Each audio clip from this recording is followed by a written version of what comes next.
We just appreciate everybody, but we're gathered tonight to celebrate 6 months of incredible achievements by one of the most successful House majorities in American history. Let's let us go. All right. Despite having an incredibly narrow margin, and you know that, we had actually one period speaker where we had one. In other words, we had a majority of one.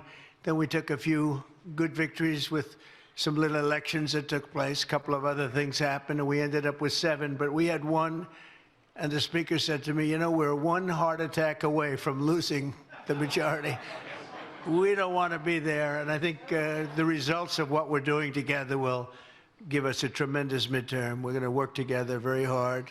We're going to make all those robocalls for you, and we're going to pick it up, and we're going to really we're going to increase. I think we should increase by a lot.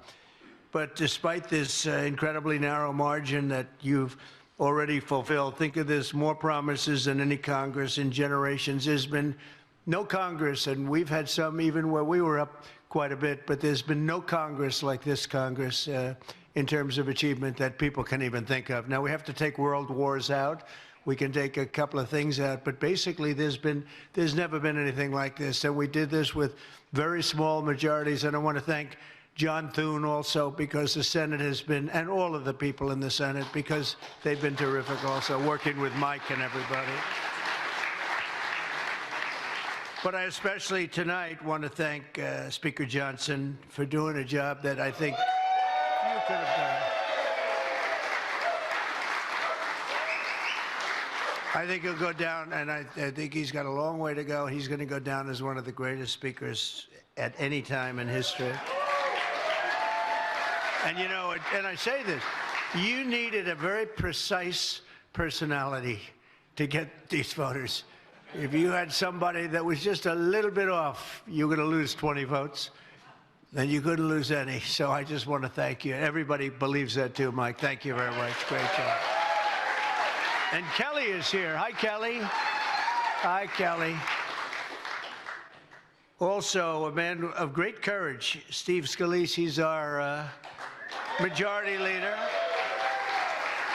No, I've told the story so many times, but he was very brave. I saw him in the worst of times. I was there at his hospital late at night with his incredible wife, and we thought Steve was not with us. He was going to be a goner, and he was tough. And I actually think you look better now than you did then. If you want to, you look better now than you did before this horrible thing happened. So whatever the hell you're doing, you're going to have to let us know, all right? But he's great. And another guy who I've really gotten to like, and usually this doesn't happen because I used to have little arguments. I said, boy, he's a tough guy. He's a nasty, tough guy. And then I realized how talented he was, how good he was. And we got to be, I think, really good friends. Tom Emmer, he's incredible, actually. But his wife, oh, there she is. But she liked me, and she said, you know, you don't understand my husband. He's really, and she turned out to be right. His greatest asset. Thank you both for me. That's so nice. Thank you. This is incredible. And every other member of Congress that's with us. We have almost pretty much a full contingent. Some of you have your spouses, and we appreciate, and that's why we appreciate what you've had to go through. These were late nights, and a lot of them, too. We had a lot of them. We had, if we turned off the phones at 3:30 in the morning, we weren't working very hard. It was really something. So I just want to thank you all. And we also have Secretary Scott Bessent. Is Scott here someplace? I think so. Scott, thank you very much, Scott. And we just came in from the Oval Office, where a few people got to watch the negotiation with Japan. It was interesting. Doug Burgum, I think, might be here someplace. Doug, hi, bud, Doug. And I said to the Japanese trade representatives, and these were the top people, we concluded the one deal, Doug, and now we're going to conclude another one because they're forming a joint venture with us in Alaska, as you know, for the LNG. So I said we'll all do that together with Chris. Is Chris here? I don't know. Chris, right? If you could set that up, Doug, it would be great. But they're all set to make that deal now, so I think it's good. This was really the one they had to make, and we're going to make a deal with Japan on the LNG in Alaska, right? Okay, thank you very much. And Howard Lutnick, who was terrific. He was terrific. Howard. He'll never go back into private industry again because he's seen numbers that are so big. This deal is, they say, the biggest deal ever made. And we have Europe coming in tomorrow and the next day. We have some other ones coming in. We're doing things that have never been done in this country before, and our country is becoming very rich again, and that's the way it should be. They're not taking advantage of us, and it's very good. But Howard will never go back into private. You know, he had a big company, but the biggest deal you've ever made is like a quarter of a line of the deal we just left, right? So it's a little tough. Scott Turner is here. It's terrific, Scott. Thank you.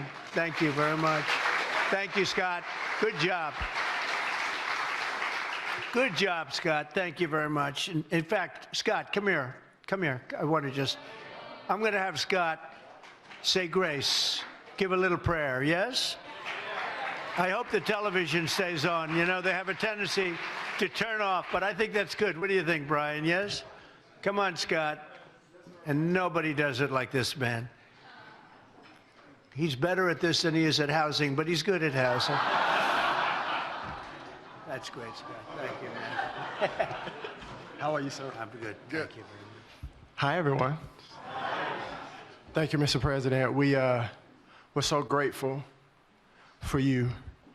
I'm grateful for your sacrifice and for your heart for people, your heart for this country, your heart to do what's right no matter what. Thank you, Scott. And I'm so grateful that the Lord called us to be together for such a time as this. And so I really appreciate you. And I know I can speak for everyone out here that you are a tremendous leader. And we thank God for you. And we thank God for the First Lady. Thank you. And your family and everything that you've gone through for this country. And we're proud to stand with you. Thank you, Scott. Thank you. Thank you. Thank you. Okay, let's pray. Father in heaven, we thank you. We're so grateful that we have this time to stand in your presence. Father God, we are at the White House. Father God, the most powerful place in the land. And Father, we thank you that President Trump allows us to take this time and go before the throne of heaven and give you reverence. You are the King of Kings and the Lord of Lords, and Jesus, we thank you. We thank you that you love us so much. God, we thank you for this awesome privilege to serve the people of the United States of America. Father, the Bible says, blessed is the nation whose God is the Lord. And Father, we put you on your rightful place tonight on the thrones of our heart.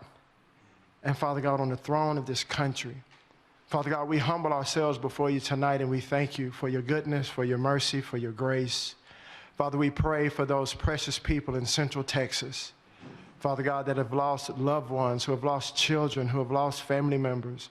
Thank you, God, for those on the ground who are working hard to, Father God, to help those to be recovered and rescued and restored. And Father, we pray in the days ahead, it's going to get real dark, but Father, we know that you're a light in the midst of darkness. Lord, thank you for the people of Texas, that they are so resilient. And God, we thank you that you are so faithful in the midst of the storm. Now, Father, tonight we thank you for every congressional member, their staff, their families, their spouses. Lord, thank you for giving us favor to pass this one big, beautiful bill and what it does for the people of this great country, not just for now, but for the posterity of our nation. And Lord, tonight, may you be glorified in our time together. And Lord, I pray that you will bless our president. God, everything he puts his hands to, we pray you will bless it. Strengthen him. Father, give him wisdom like never before. Open his eyes to see like he's never seen, and his ears to hear your sweet, small voice in the midnight hour. Lord, let him know that it is well with his soul. In Jesus' name, amen.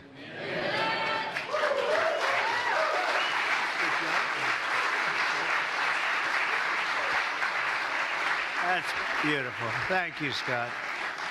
That's beautiful. Thank you very much. So nice. So we also want to thank Linda McMahon, who's right now, where are you, Linda? She's out negotiating with a lot of different people. What a great cabinet member and person, and she's working on bringing education back to the states where it belongs, and lots of other things like how come Harvard got $5 billion in the last year and a half or 2 years?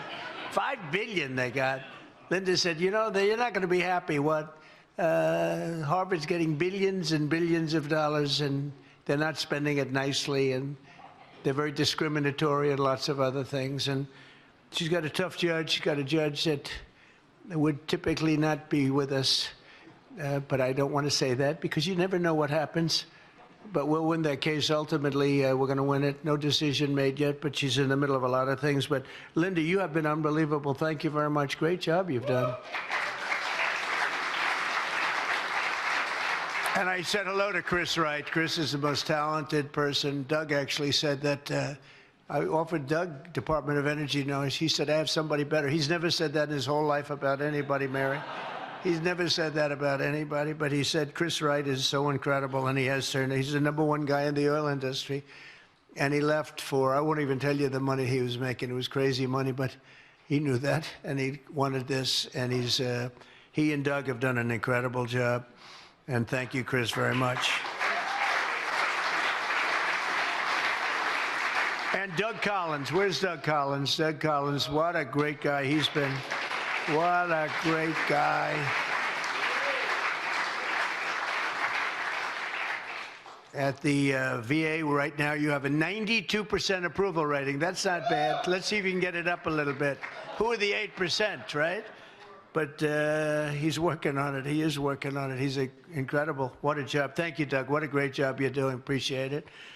As well as EPA Administrator Lee Zeldin. Where's Lee? This guy.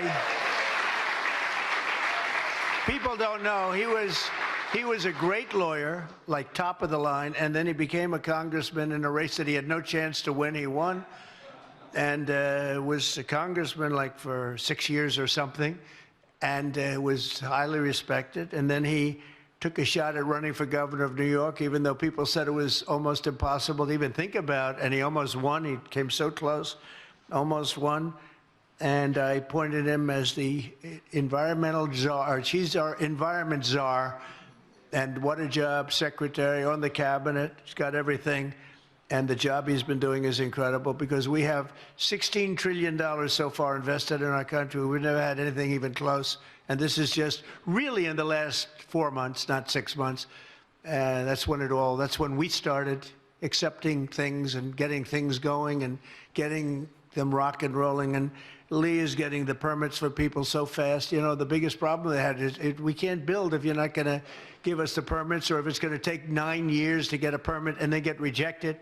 You know, they'd wait 9, 10, 12 years to do environmental impact statements, and at the end of 12 years, they'd get a rejection, 3-2. You know, they gave their lives to it. We don't do that anymore. He does it within weeks, and we really appreciate Lee. He's got an incredible staff, and we appreciate the job he's done. He's an unbelievable guy.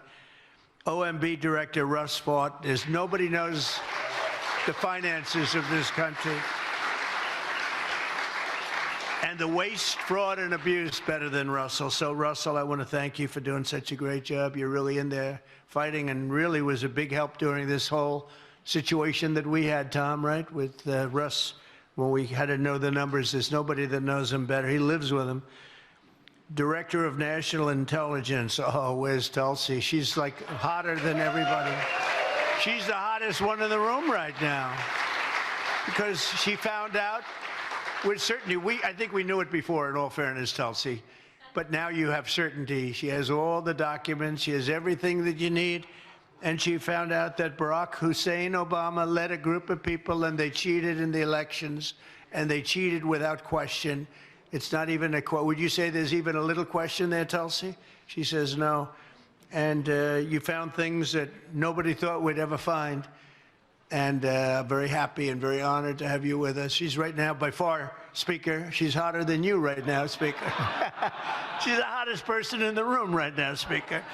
So, Tulsi, great job. And I know you have a lot more coming. She told me you've seen nothing yet.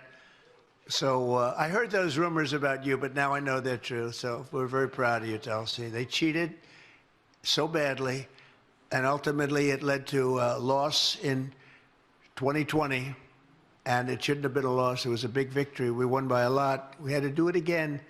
But if I thought we lost, I would never have run again. And this is a far more consequential election than it would have been if we did. That's the only thing I can say in favor of it. But we can't ever let that happen again to our country. Look at what happened in terms of inflation, in terms of so many things. But most importantly, maybe in terms of allowing millions and millions of people into our country that we shouldn't have. We shouldn't have these people in our country. And the levels of violence and things that we're seeing are so bad, and we're getting them out. And Tom Holman and Christie have done an incredible job. And but we're getting them out. But this should have never happened. It was like just a terrible, unforced error. The only thing that I can't figure out, I always like to figure the other side. Why would they do this? Why would they allow people to come into our country from all over the world, not just South America, but from Venezuela, but from all over the world? They came, and they came by hundreds of thousands, in some cases hundreds of thousands a day. When you look at some of these, they break down gates. We built hundreds of miles of wall. They didn't break down the wall, but anything that wasn't a wall, they were able to break it down. And they came in, though, by the millions. And we're going to be paying a price for this, and we are paying a price. It's all-consuming. And we have to get 11,888 murderers, many of them murdered more than one person. And they're in here, and some are already gone. We've gotten them out. Some we can't get out. We want to put them in jails because we're afraid they'll come back. They're so violent. And they used to say, no, these are the illegal immigrants, they said, are very kind people. Remember that? They used to say they're kind, they don't commit crimes. No, they make our criminals look like extremely nice people. And we have to get them out, and it's a big job. But we're doing it, and step by step. And last month, as you know, in June, we had 0 people come through the border, right? 0 people come through the border. So we're doing a real job. But what we found out is horrible, that Obama and a group of thugs cheated on the elections. They cheated violently, viciously on the elections. They're violent people. They're vicious, horrible. These are vicious, horrible people. And we can't let this happen.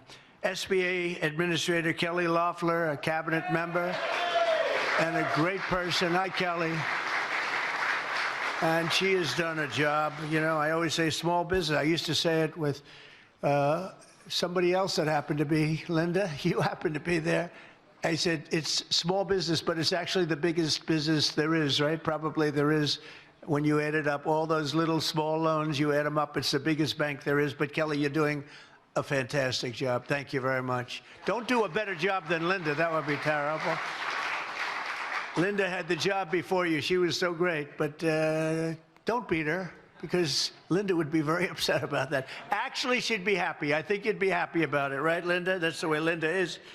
I want to also express our gratitude to all of the wonderful friends, and mostly spouses, but the wonderful friends that we have here. This is sort of just a great period of time for the country, and it's a great period of time for the Republican Party. I also want to wish Congresswoman, a truly beautiful woman, Mary Miller, and her husband, her handsome husband. This is like I'd like to use them on the front page of an advertisement for people that come to a hotel or something, but they're like I think they're a perfect couple. Mary Miller, I'd like to thank you and wish you a lot with your husband, Chris, and a very happy 45th wedding anniversary. Wow. It's a beautiful couple with beautiful children and grandchildren. But keep it going. Keep it going. Mary's very respected too, Chris. You know that. She's doing a fantastic job. Beautiful woman. And happy birthday to Representative Robert Adderholt. Where is Robert? Robert? Happy anniversary. Happy anniversary, Robert. Happy birthday. Happy birthday. So we have an anniversary, we have a birthday today. Anybody else having a birthday or anything? Robert, great job you're doing. Thank you very much. We appreciate it very much. Time and time again, the House Republican majority has defied the odds to deliver win after win for the American people. They were giving us very small odds of doing this bill. In fact, we were originally breaking it up into 7, and then 6, and then about 3 and 2, and then ultimately we said 1, and I had it a little different name. I had one great, big, beautiful bill. But Steve said, that's too much. That's a little too much. Let's take the word great out. But it is great. It was a little tougher to say, a little too long, but we took the word great out. But it is really one incredible situation that we passed. And people said that we'll do a number of bills and it'll be much easier. Typically, that's the way, except the problem was you had some where for the good of the country you had to do certain things, but it wouldn't necessarily mean you were going to get the votes. But you needed it for the good of the country. But the big, beautiful bill, the beauty is that it had something in it and a lot for everyone, including the people in this room that had a vote. So I think it was an incredible decision that we made pretty early on, right? We had a lot of people that were skeptical, Mike, about doing the 1. They said it's just not possible to get it passed. And I think it actually turned out to be the biggest advantage because everybody had something in it. No matter who you were, you could go back and say, look what we got. Oh, well, that's okay. So it really worked out well. You passed the Lake and Riley Act. You passed the Halt Fentanyl Act. That's big stuff. You know, we are tariffing countries that are sending us fentanyl and working with fentanyl. And sadly, we're taking in billions and billions of dollars, but we don't want to take in billions for that. We want them to stop, and they will. With the help of our great First Lady, you passed the Take It Down Act. That's a big thing, and it was a bipartisan. That was very bipartisan. I think I'll ask her to get involved in more acts. It was like a real bipartisan, not where you had 2, but you had a lot of Democrats vote for that one. That's a beautiful thing, the horrible things that take place on the internet, and they destroy children, and children do bad things to themselves, including, you know what the word is, suicide, and it really broke her heart to see it so often, so much. And Take It Down, we take it off the internet. They do things that are so bad. And it was a great thing that you did, bipartisan. On July 3rd, you passed the One Big Beautiful Bill, and that's going to go down, I think, as one of the most monumental achievements ever in congressional history. In one historic package, we delivered the largest tax cut in American history, the largest spending cut in American history, and the largest border security investment in American history. And we got no tax on tips. Think of it, no tax on Social Security. We have no tax on overtime. It's just been, there's never been anything like it. And when you explain it, you know, because the Democrats are out there saying, death. That's all they're given you know, the word manufactured. They manufactured. The word they use is death. That's the only thing they're good at. That's the only thing. So they have death. And when we get out and sell, it's the opposite. It gives us life. It gives the country life. It gives, you could look at Medicaid, Medicare, Social Security. It gives it life. It means it's going to be here. They're going to be here. They wouldn't be here. I don't think we'd have a country. You want to know the truth? If we didn't win this election, I don't think we'd even have a country. But we've achieved more in 6 months than the most administrations have achieved during their 4 years or even 8 years. We've achieved more in 6 months than most administrations have achieved, whether it's 4 years or 8 years, which is pretty incredible. And when I was in Saudi Arabia, we took back $5.1 trillion. We went to Qatar, we went to Saudi Arabia, and UAE. Great leaders, all 3, and great. They were great. And they invested, when I say took it back, I mean took it back in terms of an investment in the country, $5.1 trillion with a T, $trillion. And the King of Saudi Arabia looked at me and says, you know what? 1 year ago, America was dead. Your country was dead. He said, and now you have the hottest country anywhere in the world. That's a big statement, and that was 2 months ago. But he said, you went from a dead country, which is pretty hard to hear that, but it's true. I mean, think of it. We had a dead country. We had an embarrassment. All over the world, they were laughing at us like we were a bunch of fools. We had a dead country. Now we have the hottest country anywhere in the world. There's no country even close to being as hot. And those great representatives of Japan that a few of you, including the speaker, got to see in action, smart and sharp. And they said the same thing. They said, look, you have the hottest country in the world. So since I took office, the NASDAQ and the S&P 500, and they just did it again today, have set more than a dozen record highs. Core inflation is way down, below 2%. Think of that. And gas prices are the lowest they've been in many, many years. You know, it's interesting. I watch the Democrats, and they get on these shows. Well, prices are up. Energy is up. Gasoline is through the roof. Food and groceries are up. They lie. One guy even said eggs are up, and we reduced it by about 5 times. Think of it. Eggs, because when I first got here, the first week, they hit me. The fake news back there, they hit me. First week, they're screaming at me, eggs are through the roof. What are you going to do? I said, this isn't my problem. This was, Biden did this, not Trump. But they were screaming at me. I said, just give me a chance. And I will say our Secretary of Agriculture, Brooke, did a great job. Brooke Rollins, she did a great job. She's here too. Thank you, Brooke. But think of what we've done. So prices are all down. I don't think there's any price other than we have a real terrible head of the Fed. And if he brought down interest, you know, in Europe, the European Union, they've lowered their interest rate now 11 times, and we haven't lowered ours at all. He's a stiff. He's a knucklehead. And I was very nice to him at the beginning because I know how to sell. And, you know, at a certain point, it didn't matter anymore because the guy is just not a smart person. Shouldn't have been there. And I blame myself in a way for that, but I blame Biden for extending. I was surprised that they extended him, but they did. I think they extended him because they knew how much I couldn't stand him. So they did it for that reason. But and he did lower the rate before the election 2 or 3 times. It's the only time he's really acted like that. But no, he's a bad job. And he's hurting people. He's hurting people that can't get houses because they don't have mortgages. And I don't know if he knows it or not. He's either evil or stupid, and either is really not acceptable. But he's not doing a good job. And but he's only going to be there for a short while. Not going to be there much longer. Our deregulation efforts are saving the typical family thousands and thousands of dollars. So remember, when you're campaigning, got to remember this. Prices are down, groceries are down, oil is down, energy is down, gasoline is, wow. We hit $1.99 a gallon today in 5 different states. And now in California,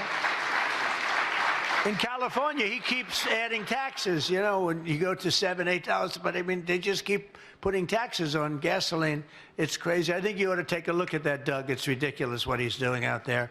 And he's really hurting people a lot. But we have, in free market, we have gasoline that's getting down to the low 2s, and in some cases even breaking that. I think you're going to end up breaking it if Doug does his job with Chris.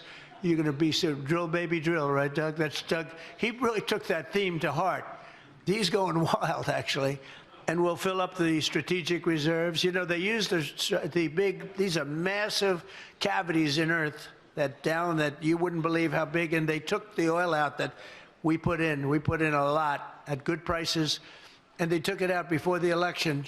And it didn't really amount to that much for cars. You know, it didn't last that long, actually, because that's as big as those cavities. We call them cavities, are caves. They're incredible salt. They're salt mines, and they have almost an unlimited capacity, but it is limited. And they were just about filled up to the top. And for the election, they started emptying it. It wasn't meant for that. It really meant for a military emergency. It wasn't meant to keep prices down so that somebody can win an election, but obviously that didn't work. And the blue-collar workers have already seen their largest real wage increase in 60 years, another thing you can say. But the biggest thing you can say, and I told Mike today, I said, Mike, there's one thing where I don't believe we can lose. So at the end of my first term, I was so proud of myself because I worked very hard, and pharmaceuticals, drug prices, went down for the first time in 28 years. Think of that. First time in 28 years they went down. You know what they went down? 1/4 of 1 point. Little much. The line was almost straight. It was like key, but it went down. First time in many years, 28, I think. And I was so proud, I called a news conference to announce that drug prices have gone down for the first time in many years. And I thought it was great, but then I did something much better. And this is what you have to run on. I have a friend who has a serious weight problem. Serious. He's brilliant, but extremely heavy. I'm being nice. And he takes Ozempic, or as they call it, the fat drug. And he's a brilliant guy. He's rich, tough, highly neurotic. He's a mess. He's a total mess. But he is brilliant and rich. And he was in London, and he calls me like, President. He always used to call me Donnie. Now he calls me President. That's good. I like that better. He goes, President, what's going on? I just bought the Ozempic for $88. And in New York, I pay $1,300. Same factory, same company that makes it, same everything. $88 to $1,300. He said almost $1,300. And I explained to him that that's the way it's been for many, many years, where people actually go to Europe in order to buy drugs. When they come back, they'll load it up. In fact, sometimes they get arrested for having so much they think they're drug addicts. They just buy months of supply because it's sometimes 1/10, 1/8, 1/5, 1/2. It's a tremendous difference. And this is for the people in this room, because this is something that nobody else can do. We're going to get the drug prices down, not 30 or 40%, which would be great, not 50 or 60. No, we're going to get them down 1,000%, 600%, 500%, 1,500%, numbers that are not even thought to be achievable, because I've used a certain talent that I have and convinced the drug companies that you have no choice. The drug companies were selling drugs, same company, in Europe and other places, based on what Europe told them to sell them at. And they said, let America pick up the difference, and I wouldn't let it happen. I wouldn't let it happen. So I invoked what's called a favored nations provision, so that we will pay the same price as the lowest nation anywhere in the world. And drugs will come down, like from, as an example, $1,300 in the case I gave you. They'll come down from $1,300. Now, in the world, they'll go up a little bit. Not as much as you think, because the world is bigger than the United States in terms of population, as you probably know. But it will go up. And maybe it'll go up, instead of $88 or $90, it will go up to $110 or $120 or $140. But we're going to come down to $140. So you're going to have it coming down from $1,300 to $140, $150, $160. What difference? I mean, somewhere big. And it'll be, you know, serious. It'll be numbers that nobody can even imagine. That's going to have a huge impact on Medicaid, Medicare, even Social Security. It's going to have a huge impact on everything. So I just want you to know that that's one of the things that you have, and they'll never be able to take it away from you. You know, when I said no tax on tips, Kamala got just killed. We won Nevada by a lot. You know, they have 99.9% of the people work in hotels, right? I said no tax on tips. And a month later, she said, and there will be no tax on tips. And they got booed out of the room because they knew that was our issue. So they'll try and pick up on this issue. They can't, because we did it, but they'll try anyway, because they do lie terribly. We will have reduced drug prices by 1,000%, by 1,100, 1,200, 1,300, 1,400, 700, 600, not 30 or 40 or 50%, but numbers the likes of which you've never even dreamed of before. And we're working very hard right now to get the other countries to lift up their prices a little bit, and to get the drug companies to put it to them. And if they don't, the drug companies will have a lot of problems, and they are mostly agreed to it. And if the countries don't, then as an example, if it's Europe, I'll say, that's okay. You're no longer allowed to sell cars in America. You're no longer allowed to have Mercedes, BMW, Volkswagen, or any of the other many cars. And they will say, oh, I love the idea of lower drug prices for America. So you have to use that. You have to use that, because it's, I mean, I can't think of anything that could be more powerful than that. okay? And there's nothing more powerful than that. And we can't forget about it. I said, one thing I said to the speaker today, I said, the one thing I'm going to bring up tonight, because we have so many of the congressmen and women in the room, but the one thing I'm going to bring up is what we did with, we call it favored nations, but so we're going to have the lowest drug prices anywhere in the world. We'll be tied for the lowest drug price, essentially, anywhere in the world. And you can win your election. I don't care where you come from. That helps everybody. There's no other point, I think, that can, what do you think, Mary? Do you agree? Okay, I agree too, Mary. You better agree, Mary, if you didn't agree. If you didn't agree. But no, it's an amazing thing. And nobody thought that was even possible. So we've negotiated historic trade deals with the United Kingdom, Indonesia, China, today Japan and the Philippines. We just did the Philippines today also. A good deal. We have stopped wars between India and Pakistan, the Democratic Republic of the Congo and Rwanda. That was going on for 30 years. And by the way, India, Pakistan was probably going to end up in a nuclear war if they kept, you know, they shut down 5 planes in the last attack. And it was back and forth, back and forth, back and forth. And I called them and I said, listen, no more trade. If you do this, you're not going to be good. But they're both powerful nuclear nations. And that would have happened. And who knows where that would have ended up. And I stopped it. Iran, you saw, we took out their entire capability of nuclear. Kosovo and Serbia, we stopped that. And a couple of others that we didn't stop a war, but we stopped what probably could have ended up in a war. And we do that on the House as compliments of America, okay? Do you think Biden would do that? I don't think so. Do you think he ever heard of any of those countries? I don't think so. I was sitting there screaming back and forth with Japan, and somebody said, can you imagine Biden doing this? I don't think so. There would be no negotiation. We'd just be ripped off like we have been. We've been ripped off so many years by friend and foe. And you know what? The friend has been worse in many cases than the foe, but ripped off on trade and other things.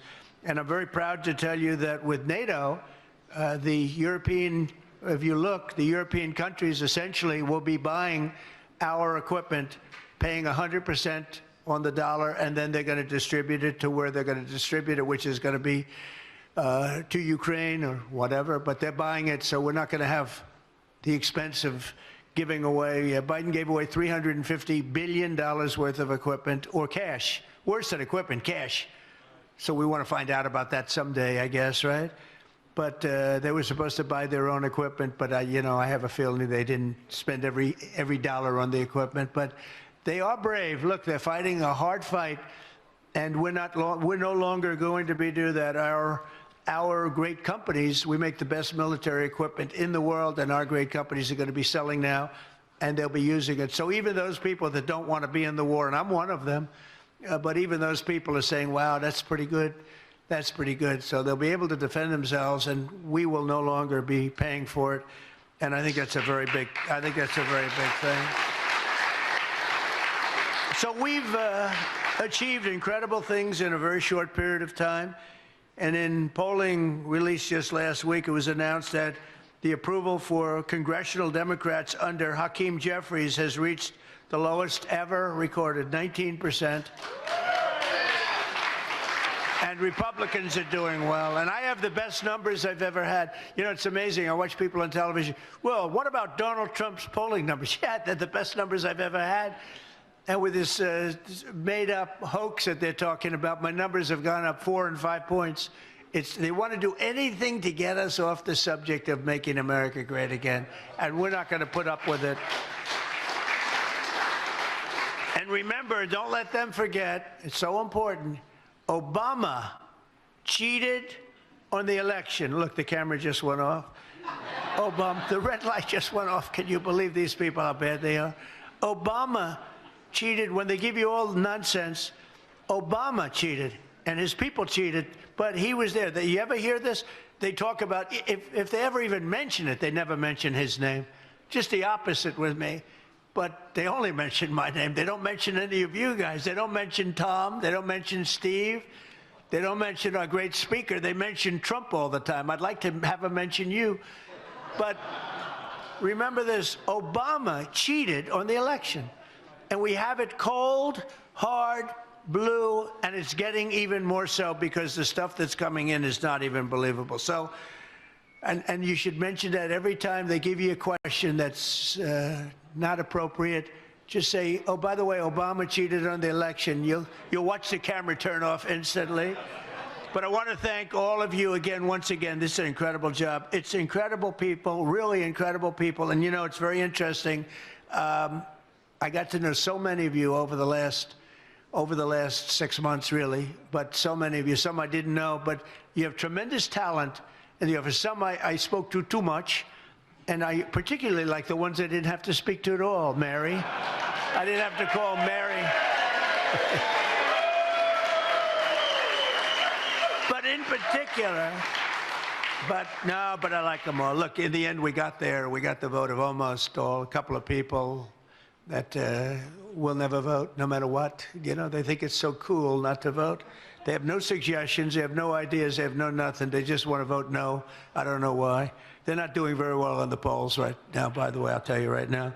But I want to just, if I could for a second, because he really deserves it, is truly a spectacular person, spectacular man. I'd like to ask the Speaker, Mike Johnson, to come up and say a few words.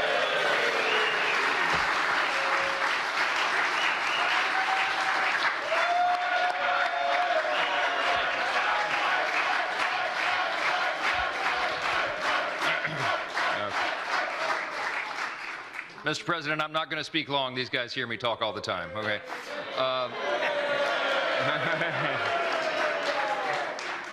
I just want to say that we have been making history together, and we're making history because you are the visionary, bold, strong leader that America needed. The American people recognize that. They gave us a mandate, and we're delivering on it. The exciting thing about the big, beautiful bill is America First is no longer just an agenda. It is now the law of the land, my friends.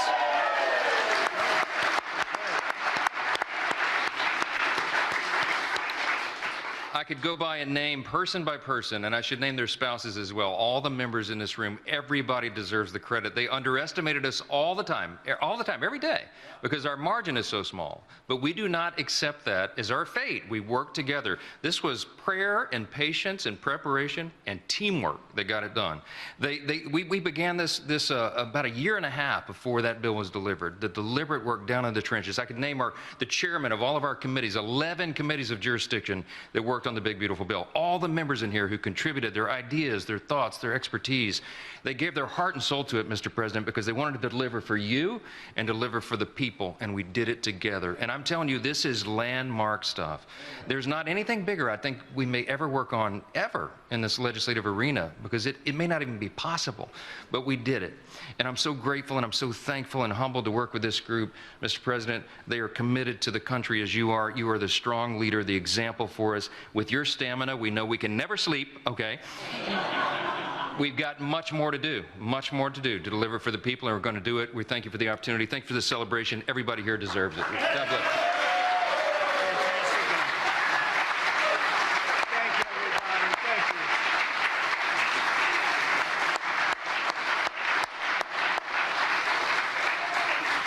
Thank you, everybody. Thank you. No endorsement. All right, there you go. President Trump wrapping up his reception with the Republican Congress, Congress members, congressmen and women. Man, he's funny. Unbelievable. He is so He's right. the fat guy joke on Ozempic will never get old. Never get tired of hearing that story. Me neither. Yeah, especially after he's like, oh, he's such a rich man, but he's such a mess. He's such a mess, but he's smart. But he's Total smart. mess. He's very smart, very rich, but he's oof. Oh, man. All right, live from Studio 6B, Real America's Voice, 32 past the hour. Glad you're in. The president there. And again, his reception with Republican congressmen and women in the White House. Going over, 6 months of victories. I mean, listen, not everything's been easy, but here we are. There is no doubt the old age question, are you better off today than you were 6 months ago? There's no doubt the country is a big yes. For the people of the country, for the country overall, for the stuff they're working on, people's lives, the things that affect people's lives, and the president pointed some of them out. So good for the president. And listen, like Mike Johnson said, they've got a lot of fights coming up. A lot of fights coming up. And the Republican Party still sometimes makes you shake your head. We'll get into some of that tonight. That's caught at least my attention over the last couple of days. Haven't had a chance to really get into it. But, of course, one of the bigger ones that's coming up is the September 30th deadline for what we're doing on a continuing resolution. And is it going to be that, a continuing resolution?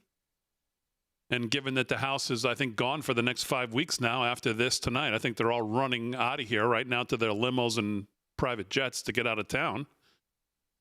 It's hard to imagine how we're not going to be in the exact same place September 30th that we always are.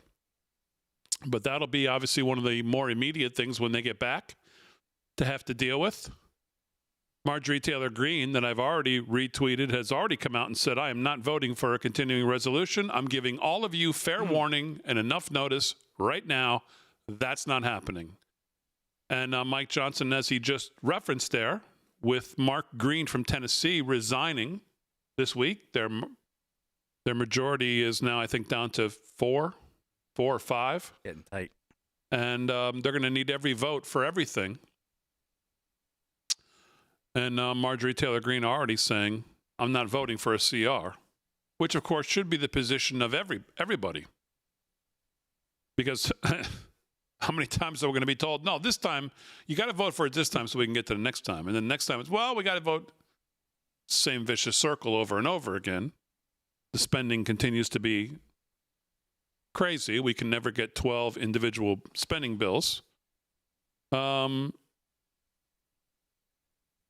So lots to do, but congratulations to the president as he lays out the work that he almost single-handedly has been doing, honestly, when you look at all the successes, the trade deals and everything else, the border.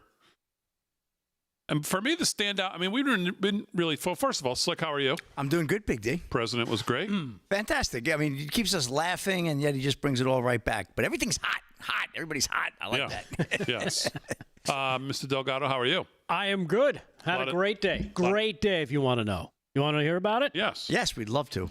I played hooky from my other job. Oh, really? Slept in. Oh, yeah? Now, Oh, my goodness. What did you tell them in case they're watching? Personal day.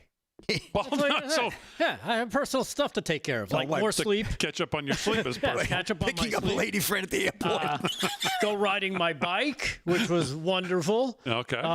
You back to that? Yeah, doing that as much, and just and then of course I come across President Trump doing this this live presser with the dude from the Philippines, Bong Bong. Yes. I was like, oh my goodness. Yes, I did. We I think we'll have a couple clips. I think we have from a couple that. Sounds like a new ice cream. Bong, Yeah. bong. Holy moly! So it was a great day, and then to cap it off, to hear the fat joke. President Trump Oh, fat joke, fat yes, guy. Love Ozempic. the Ozempic fat joke, Yeah. love it, Yeah, this might be my favorite story I've ever heard him told. and I'm sure the guy loves hearing it.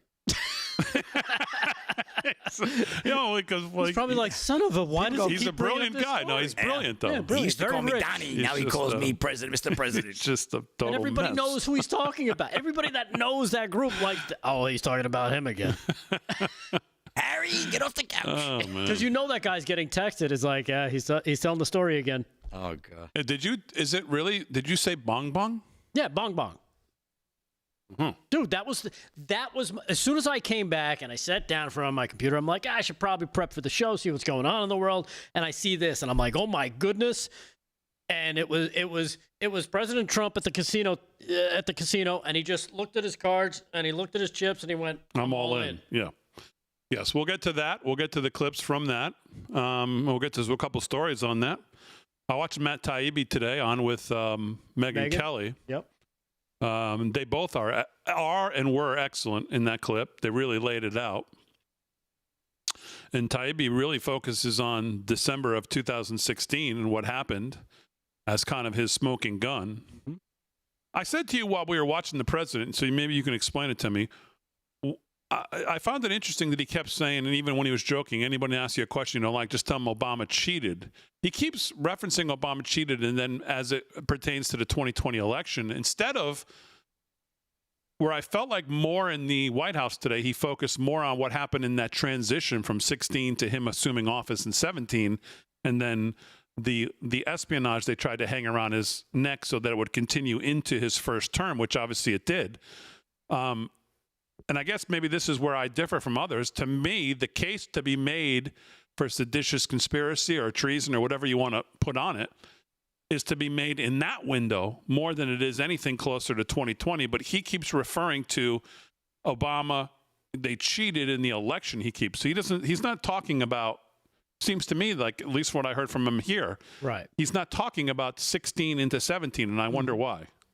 Yeah, he made the connection, and he was talking about it in that presser where he's in one of the clips there, and I cut it off because I'm like, well, it goes into 2020. I was trying to stick to the Obama stuff, but he says, and this is what led to what happened in 2020. He goes, they use the same blah blah blah, and he starts detailing that as well. So I think that's what he's talking about. I could be wrong, but I heard that connection that he made when he was talking about it. I just feel like the case to be made is so much stronger for what they did in 16 to 17. When you get into 2020, I mean, you can look at this show, for example, in 2020. We were talking about Mark Elias going into the states, changing election law, all of that stuff. Obama's name was never, ever a part of anything we talked about in looking back on the 2020 stealing of the election. So I guess that's why I'm confused now that he keeps saying Obama cheated in the election. I think the case against Obama is much clearer defined in what they did in 16 into 17, and 17 into the presidency, into his first months of the presidency, into Russia, and what they did in that meeting on December 16th, 17th in the Oval Office where they were all there. Brennan, Clapper, Comey, Obama, Clinton, Jake Sullivan, Ben Rhodes, Susan Rice, Newland, all of them. They knew they didn't have what they wanted. The intelligence community said so, that Russia didn't have the intent or the ability. And they said, well, let's hold that back and let's come up with a new strategy. And before the new strategy was actually released, They started leaking to all their media friends. Yep. And that's the wrap-up smear, right? You come up with something, you leak it to the media starts talking about it, you use that as your predicate, be like, look, the media is reporting on this, we need to look into it. Yeah. So that's why I feel like the case against Obama is a much clearer case to be made from 2016 into 2017 than it is talking about the 2020 election, but I don't know. Yeah, we'll see. Is that what you, didn't it seem like that's what he keeps saying Obama cheated, and he's referring to 2020? He made, like I said, he made the connection to 2020 when he was talking about all the crap that went on, because then he starts talking about the 51 Intel, the Hunter Biden laptop, because that was happening throughout his first term. So, and then he makes that connection to, and that's why, they say he lost. He goes, I didn't lose, but, Here's how you know, at least here's what caught my attention. You know what caught my attention today? Obama actually responded. Yeah. And I think that might be the most underlooked and underappreciated point of the day, is that they actually responded. And that tells you something. That number one, they're paying attention. And number two, they're trying to somehow get out ahead of this. And I'm sure they're making a lot of calls to their media friends to try to lay a new predicate here that this is obviously absurd, and to point back to research done by committees that were researching based on false, bogus information they were given. Garbage in, garbage out. But Obama today, his spokesperson, Patrick Rodenbush, said, out of respect for the office of the presidency,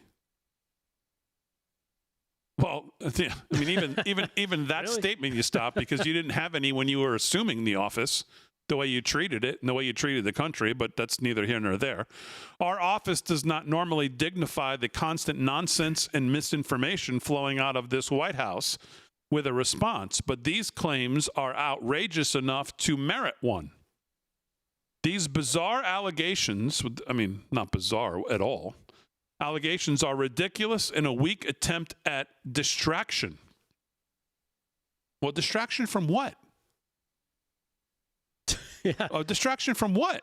From 6 months of great results. Right. Of every success that there's no, what are we distracting from?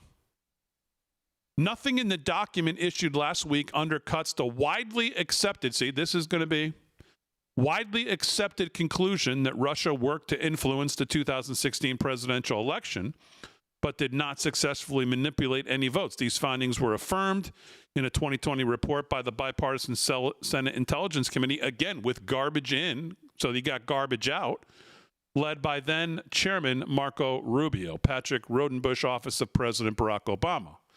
We'll talk more about this, plus we'll get going here, sports and news, when we get back right after this.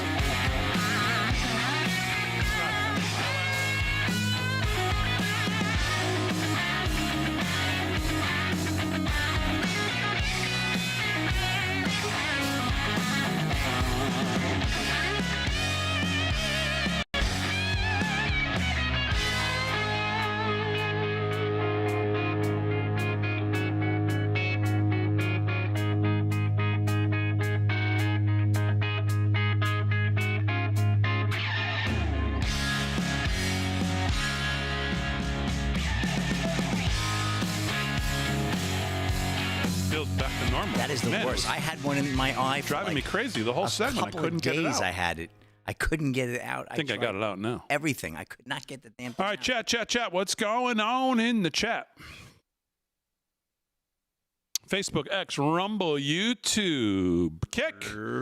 Make sure you follow us on Kick. Go over to kick.com. Sign up for a free account. Yes, Ozzy. Oh, man, so sad. On Ozzy, we'll talk about that a little bit when we get back on. Yeah, a lot of folks are talking about Ozzy. Yeah.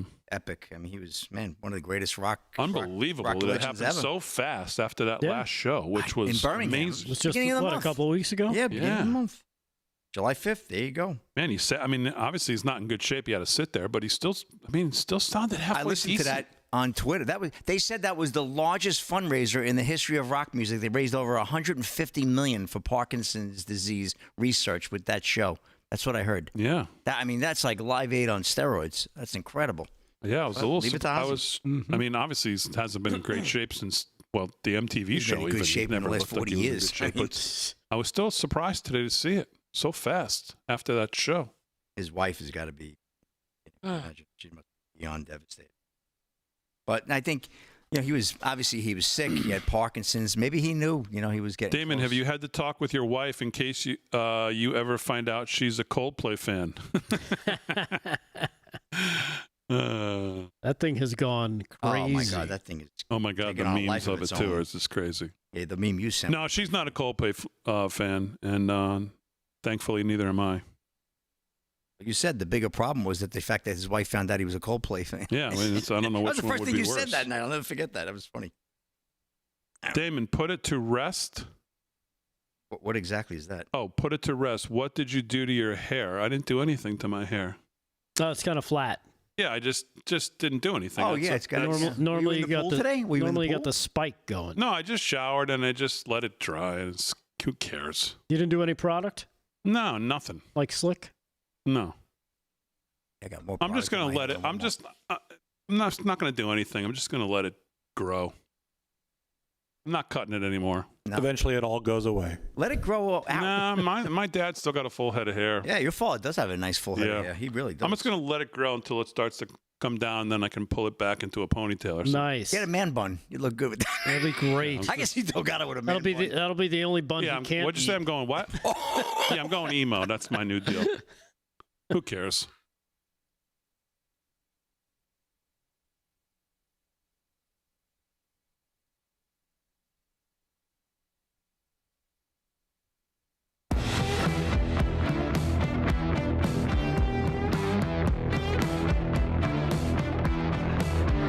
Ah.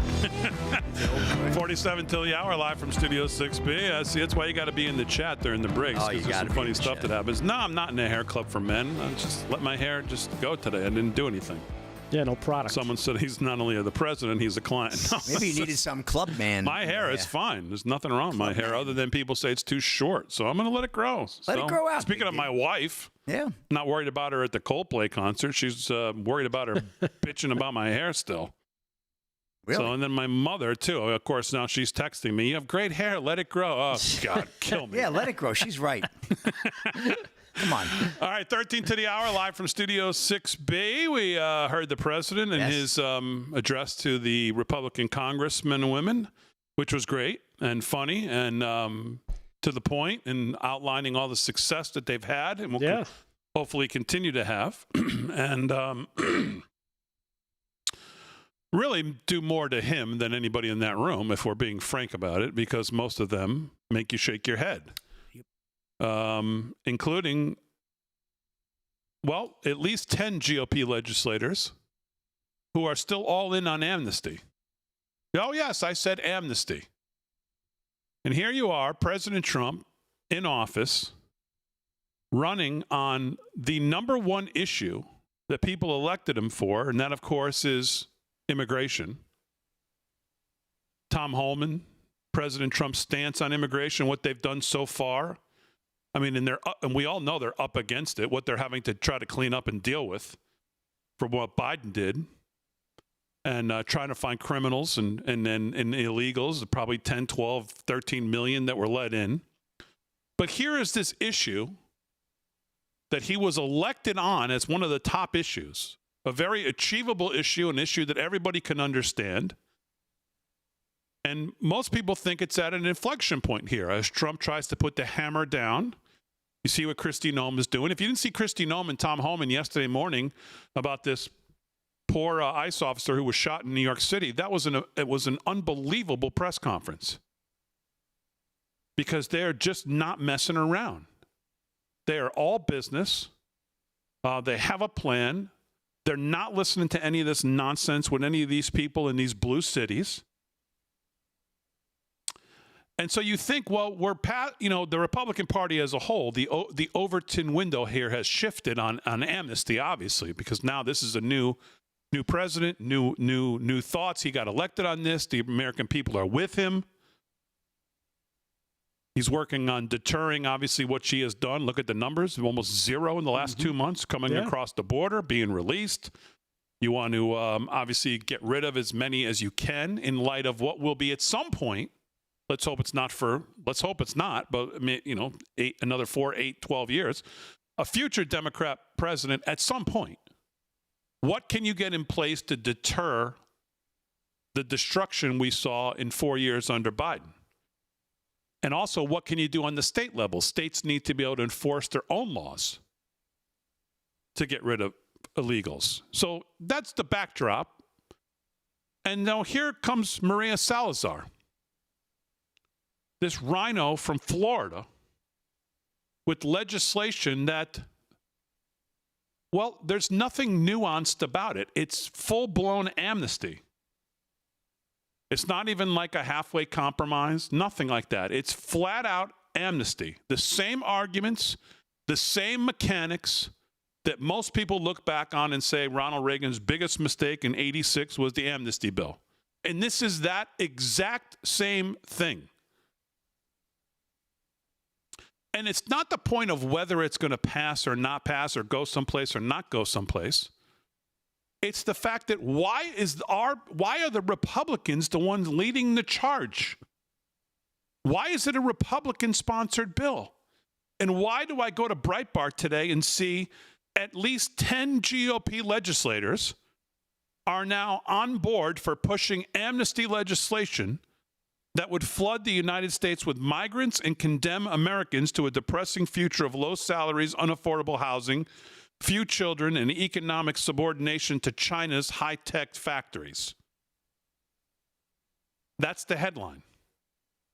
So just when you think, again, the Overton window here has shut or shifted on amnesty, that we possibly can't go back and do the same mistakes we made that enabled this destruction of America with illegals over the last 40 years from '86, here we are doing it again with the same arguments and the same mechanics in a new bill. It's stunning. It's probably money. Follow the money. See who's funding these people. Because chances are, especially this one from Florida, Salazar, chances are it's probably some of the big agricultural people like slide their money like, come on, we need to lower our costs here. Get us some workers. Well, she needs to be defeated. And you know the issue is? You know what the district she's in is an R+20 district. Wow. It's not like it's an R+1 district or an R+2 district. Love It's it. an R+20 district in Florida. Wow.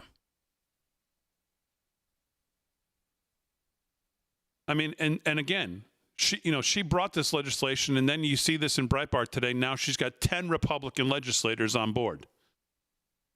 Quote, "It takes a lot of courage to step up and say that you might be part of the solution," Salazar said, as she denied the bill includes amnesties for illegals. The bill is marked, what do I always tell you about the names of these bills? Yeah, it's always opposite. The bill is marked the Dignity Act. Ah, Oh, yes. yeah, Oh, dignity. so much dignity. And it includes multiple amnesties for many migrant populations, including an amnesty for migrants who voted illegally in federal elections. But it also revives President Biden's Labor Neighbors scheme and President George W. Bush's 2001 Any Willing Worker plan by inviting an unlimited inflow of wage-cutting blue-collar and white-collar foreign workers back into the country. And Well, I think President Trump should meet with Salazar and these other 10 legislators right there in the Oval, invite the cameras in, and set the damn thing on fire, and then tell her to leave. well, you know the problem with that is that at least my belief is that even though this headline says 10, it's not 10. It's not 10. It's probably not even 20 or 30 or 40. The number is probably north of that. Now, how many of them will come out and say it or attach their name to it, I don't know. But this is the problem with the party. It's what I always say about the Senate. It's not 53-48. It's 90-10 when it comes to ideology for most of these people. And it's the same thing here. If you think it's only 10, you're missing the point. It's probably who knows what it is. So the Republican Party, again, just reminds you who they are as they continue to do this sleight of hand optical illusion like, oh, yeah, we're down for what the president is trying to tackle here. But they're not really when it comes down to it. And this once again proves, as they make the same arguments for the same mistakes we made in '86, and this time they're going to blame it. They're going to try to say, "Well, it's we're being industry specific, job specific." Like that's an excuse, Right. So just a huge problem with the people in that room that the president was just talking to. All right, more on this. We'll do news, we'll do sports, all coming up hour 2, live from Studio 6B. We're back right after this.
Chat, live in the chat. Oh, man. That was a quick first hour. We covered a lot. No, we didn't. No. The president covered a lot Yeah, the president covered for the a lot. first 30 minutes, 35 minutes. He covered our ass for the first 35 minutes. Sure did. That's okay. A few people chimed in. LFS6B, please. I saw a few in the chat. Yeah, I saw people saying, all right, Cat turd, I think, was one of them. I mean, we don't, These are not our decisions, folks. No, that's the president. You know, come on. Well, it's the network. It's not, Well, I it's know, not our but the decision to president's, cover you it. know. Why Chat, is it- chat, how live do I in the find chat. us? How do I find our live on like Instagram? Oh, I don't know. Kitty92 in the Rumble chat. Artie Bull's in there. Jethro TXK. MAGA Patriot 63. Auden Sani. I think I said that right. Auden Osani. Any idea, Fran, how to find lives on Instagram? Jalen 12. KT Frog. Drake 99. Frog.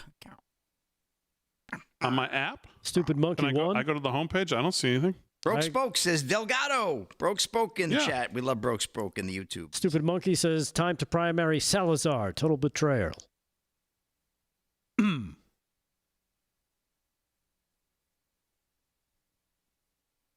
I'm on my phone.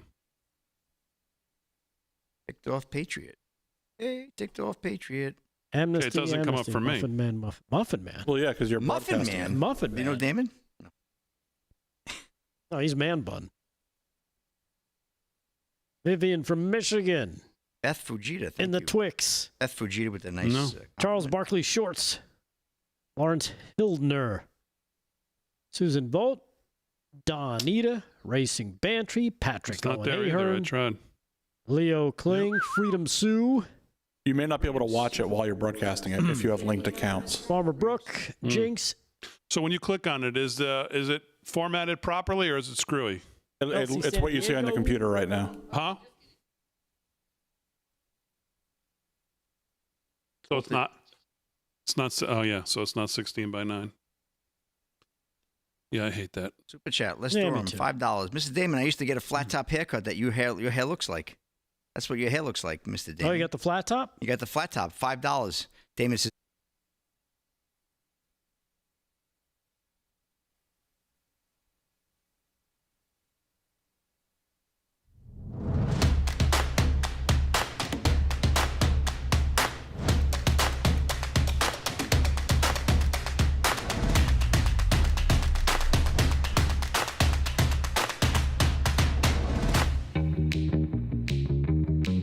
If your TV sounds funny in the evening, you're watching live from Studio 6B on Real America's Voice.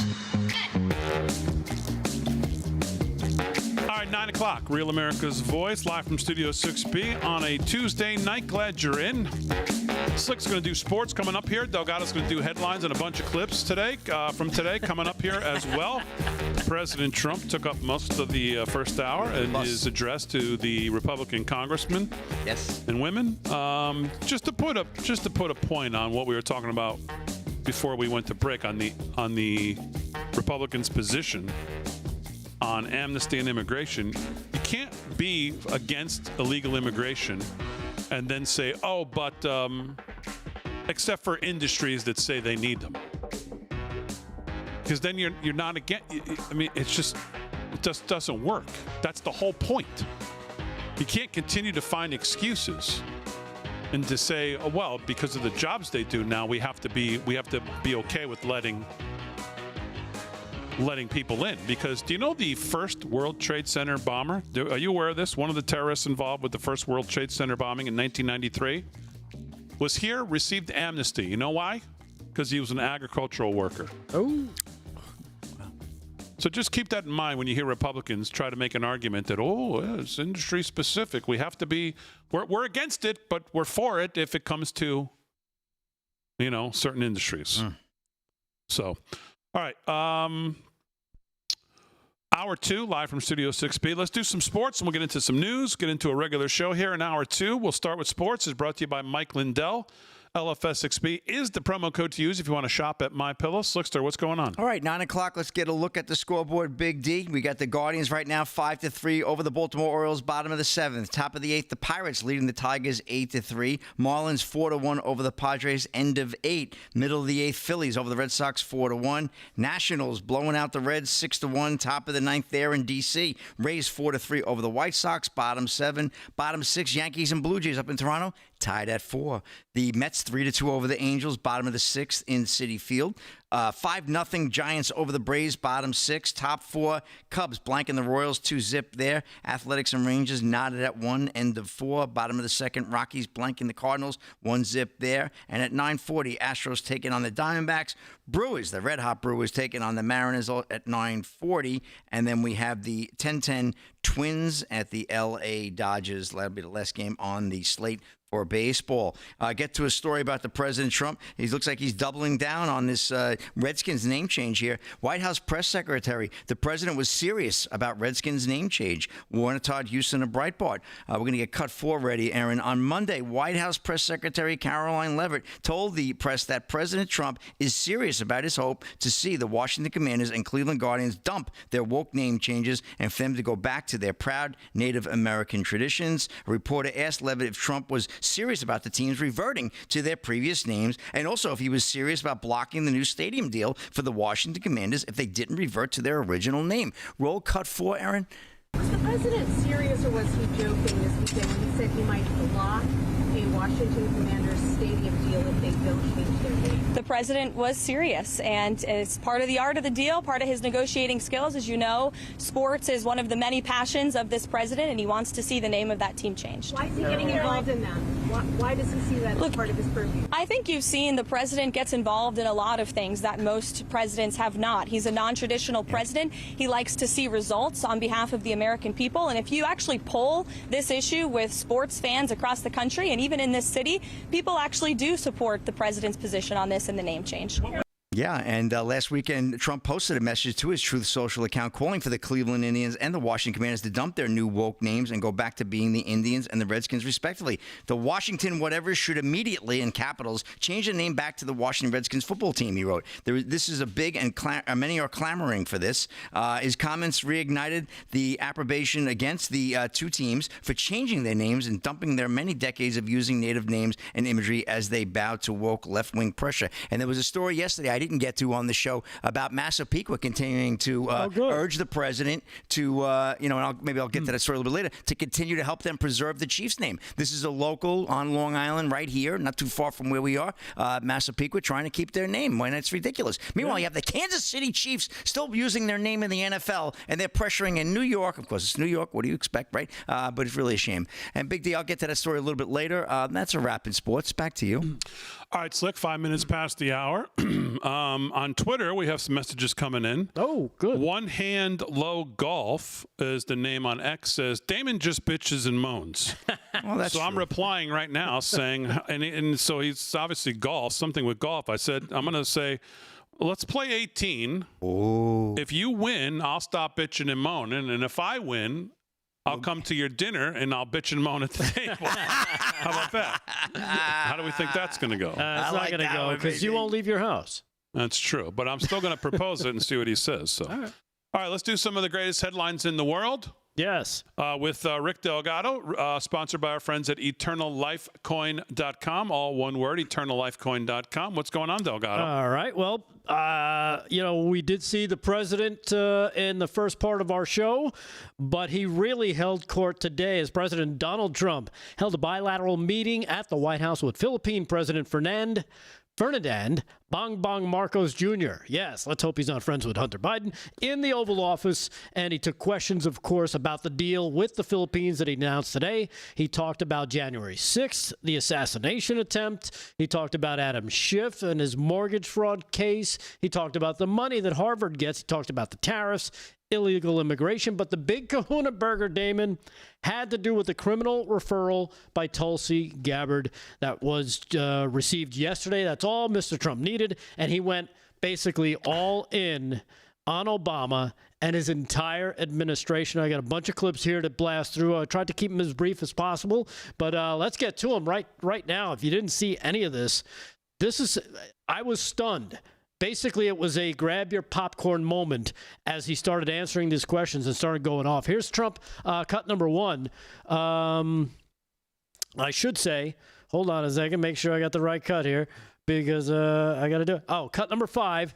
Here's President Trump. Obama got caught and claiming it was criminal. Here's cut 5. Check this out. The witch hunt that you should be talking about is they caught President Obama absolutely cold, Tulsi Gabbard.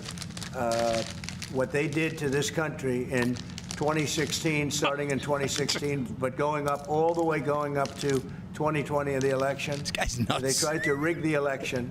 Delgado. And they got caught. And there should be very severe consequences for that. You know, when we caught Hillary Clinton, I said, you know what?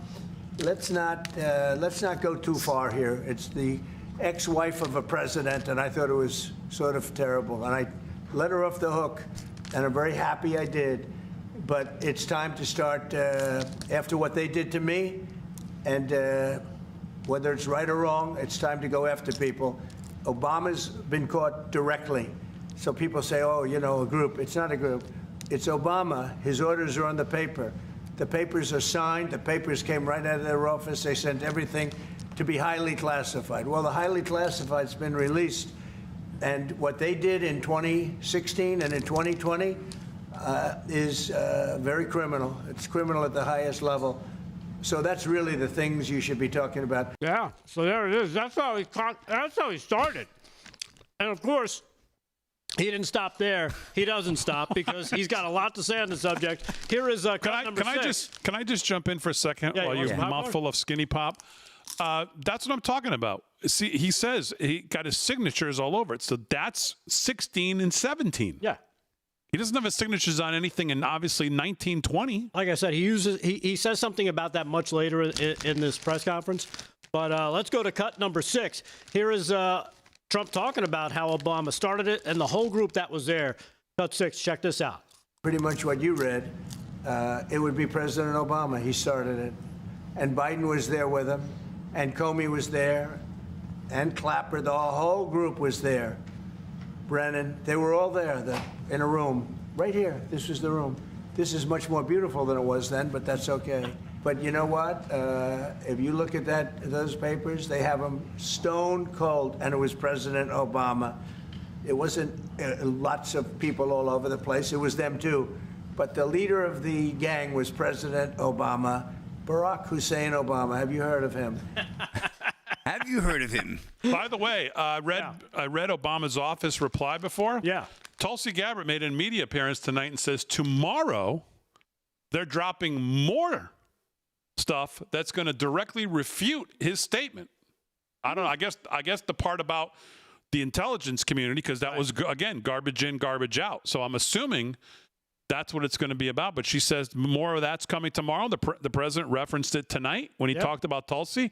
He said, she said, sir, you haven't seen anything yet, and there's more coming. Yeah, and she said that last week when she was first talking about what they dropped. She says she's got a lot more coming this week. We didn't know when it was going to come, but according to you, you said it looks like tomorrow. Well, that's what she said, yeah. Right. She said it's going to be tomorrow. All right, here is President Trump, again, calling Obama guilty of treason and also linking Hillary into this. Check this out. Grab your popcorn. Look, he's guilty. It's not a question. You know, I like to say, let's give it time. It's there. He's guilty. This was treason. This was every word you can think of. They tried to steal the election. They tried to obfuscate the election.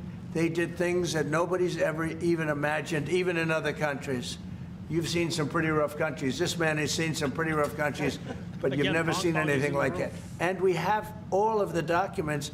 And from what Tulsi told me, she's got thousands of additional documents coming. So President Obama, it was his concept, his idea, but he also got it from crooked Hillary Clinton. Crooked is a $3 bill.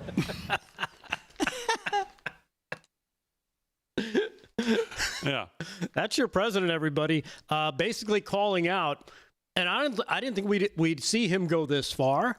Well, like I said, he pushed all his chips in, and he's going for it. And again, remember, we played that clip yesterday where he says, we got it all. We caught them all. He's the only one that could have caught them. I think what happened was he intended to use all of that stuff in a second term. And, of course, he didn't get to do it a second term right away.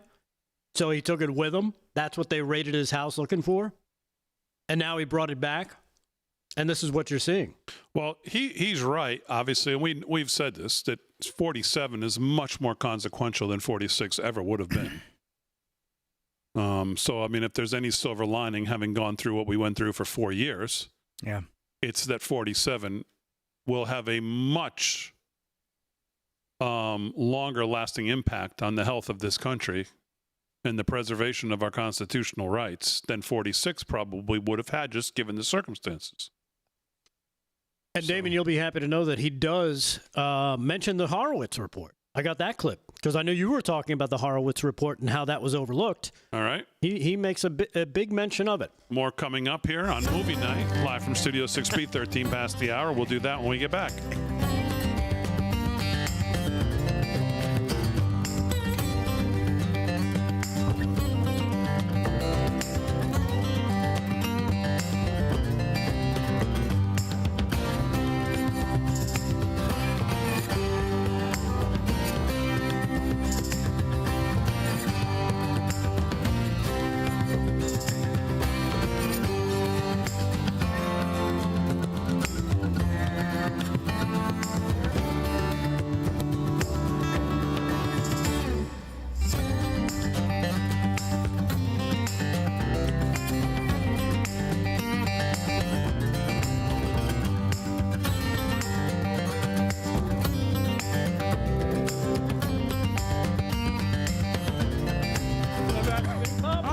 It's horrible. There's no taste to it. It would probably do. You know what? Scan it on your app. Your wife would probably. It's probably 100 because it tastes like I'm eating sawdust. I'm gonna give you something. Aaron, that's Damon's terrible. giving you a skinny on that one. No, it's not. There's no flavor. No, that's horrible.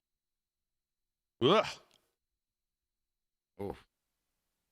Okay, now you're talking. See, there you go, Aaron. Welcome on board. Ah, Aaron likes it. No, she doesn't. Styrofoam, exactly. Tastes like styrofoam. Delgado. Delgado would bring in that kind of crap. Well, to get the taste out of your mouth, you have 2 reads here. No, wonderful. Someone say Vin's in the chat. I'm glad Vin's in the chat since he can never be on the show. Oh, shots fired. He's in the across chat. the Great. bow. Thanks for being in the chat, Vin. Hey, David Lacrosse, $4. Hold on, let me talk to Vin. Hey, Vin. Oh, no, the seat's empty. What do you know? I did not know that. I did not know the show was on tonight. I did not know I had to be there. I did not know. David Lacrosse, thank you very much. $4.99. I believe the deep state is still controlling things, especially Congress and most of the departments. Your guys' thoughts. David Lacrosse wants to know what your thoughts are. Penny, $4.99 for your thoughts, Big D. You think Congress is still Damon controlling? is wrong. Skinny Pop is good. Well, I just had it. Good. I mean, I guess it's all subjective to what your definition of good is. Well, A. Davi in the chat says, is he bad-mouthing Skinny Pop? No. Unsubscribe. Here, let me take a bite out of this cup. Yeah. It tastes about the same. Big D's so crabby. I mean, you can go get some butter out of the fridge and melt did it you on say it if you want. I have a read here? Yeah, 2 of them, every night at this time. Sound like the blues time now. Don't laugh at him, Aaron. I think it's. I think one of them's for Skinny Pop. Troy Malone's got to go make a bag of popcorn now. Obviously, Damon doesn't eat it. Are you looking for new popcorn? Let's see. What's today? The 22nd? TWC AM. Brooke spoke. Damon needs some Brill cream. A little dabble, do you? A little dabble. A Brill cream, a little dabble, do you? I can do some moving too. Wah, wah. Okay. Name that tune. Name that tune. Name that tune for a free T-shirt.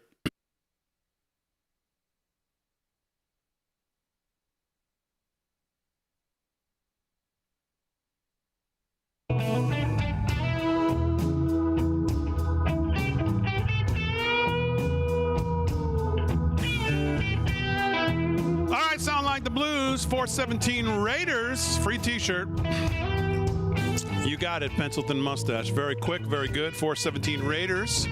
Send us an email, lfs6b@yahoo.com, with all your information and what shirt you want. We'll get it out to you, whatever size you are. Congratulations. Very good.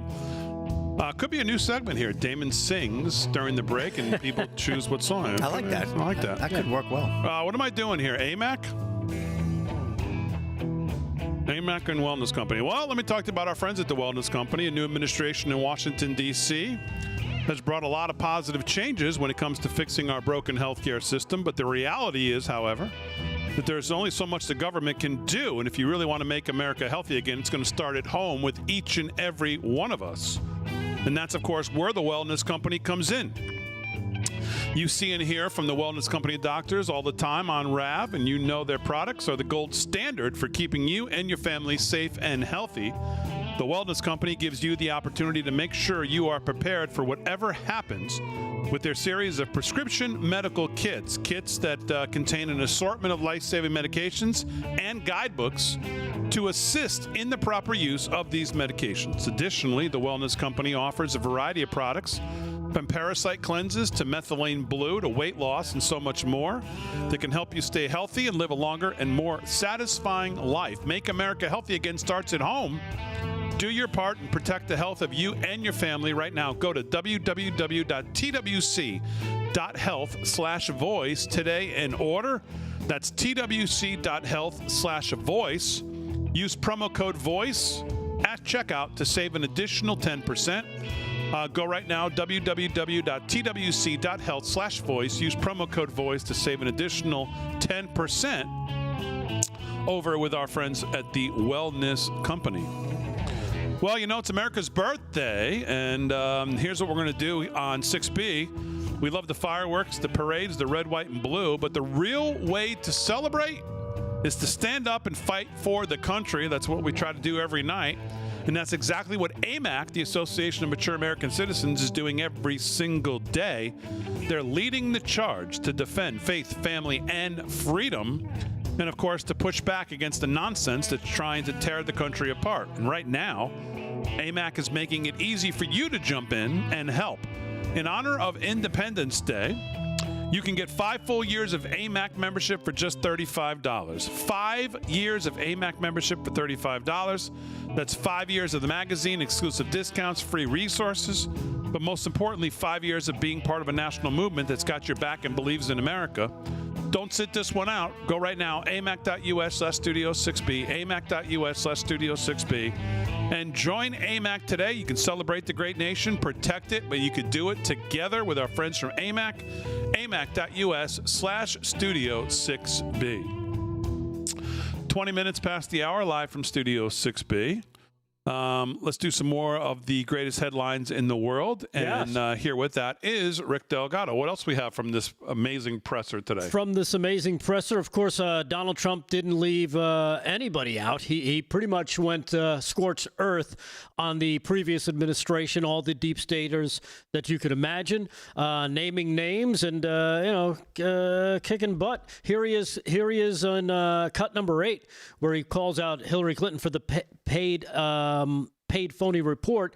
Cut number 8. Check this part out. Hillary Clinton and her group, the Democrats, spent $12 million to Christopher Steele to write up a report that was a total fake report. Took 2 years to figure that out, but it came out that it was a total fake report. It was made up fiction.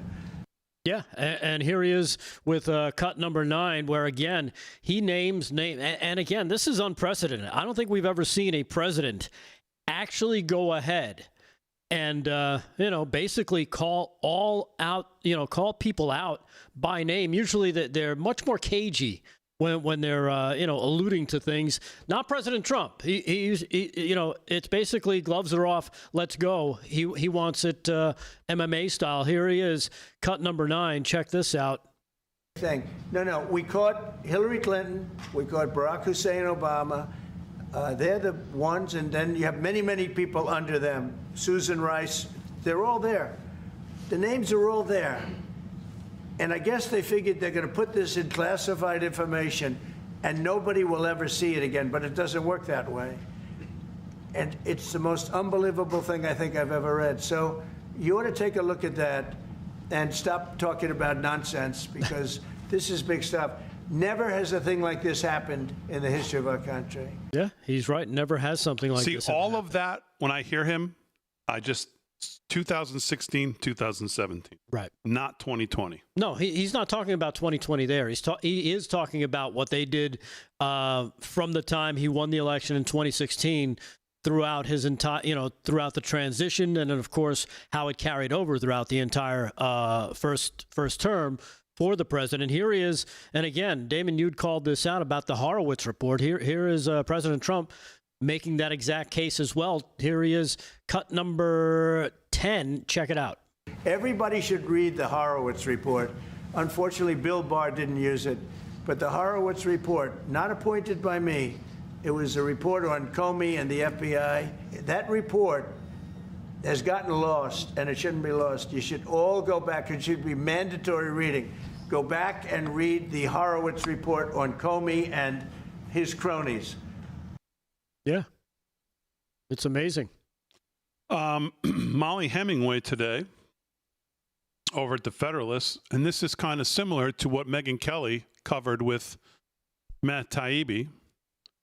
And I mean, again, you have to kind of hammer this stuff home because there's so many people who just, number one, still don't believe this or don't want to do the homework to go back and understand exactly what we're dealing with here.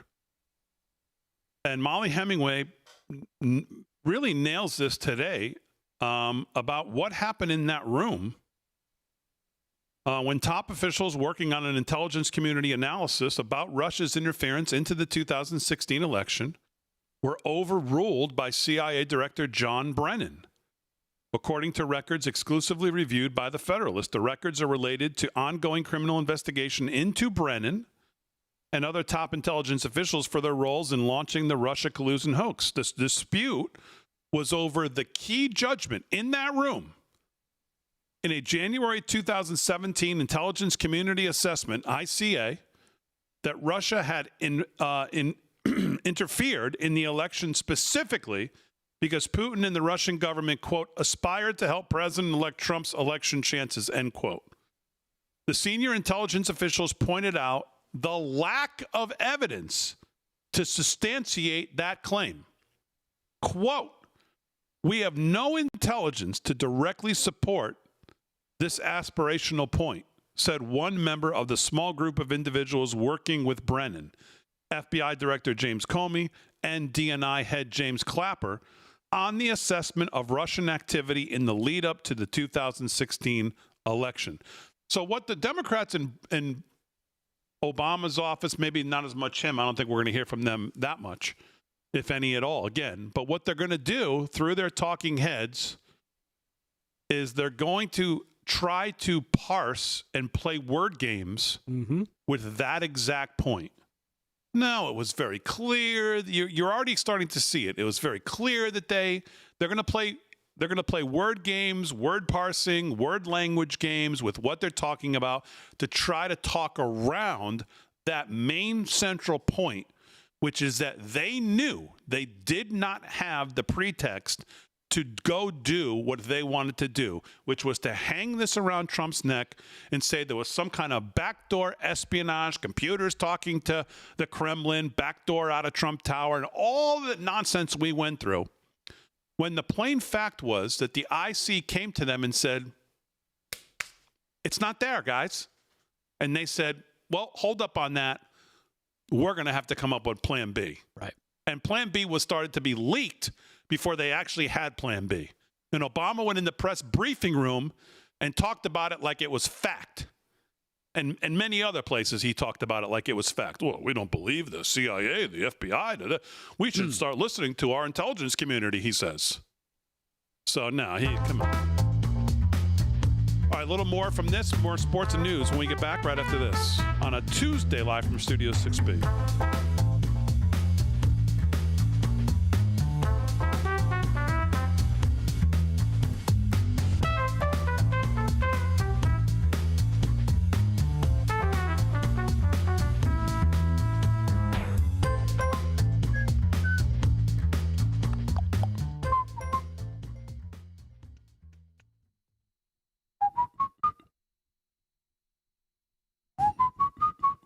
Chat. What's going on in the chat? We're in break. We're live on Instagram right now. Are we? Did I tell you guys that? No. No. You were looking for it, but Yeah. you weren't sure how you were going to get on. I can't find it. Is Neither this can counter? You think anyone this else. counter is right, Aaron? Is that what it you see when you log in? Instagram or is it Lindseygram? Really? What? Just people come in and go out, I guess, huh? Because I'm seeing hundreds of people joining, and the number's not moving. Hmm.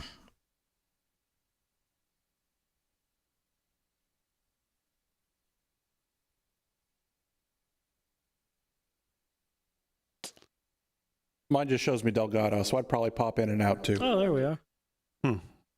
Wish we could figure that out, because I wish it would go in 16 by 9. Okay. See, that's weird. Yeah, that's really weird.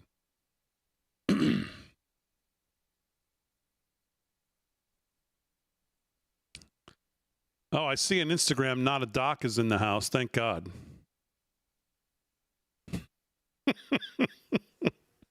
What'd you say? No, just a little inside joke. The Lord is watching. Lord, nice to see you here. Welcome to our first Instagram Live.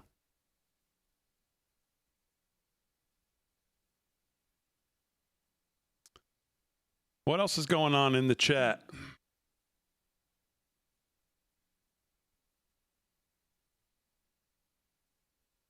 Yep.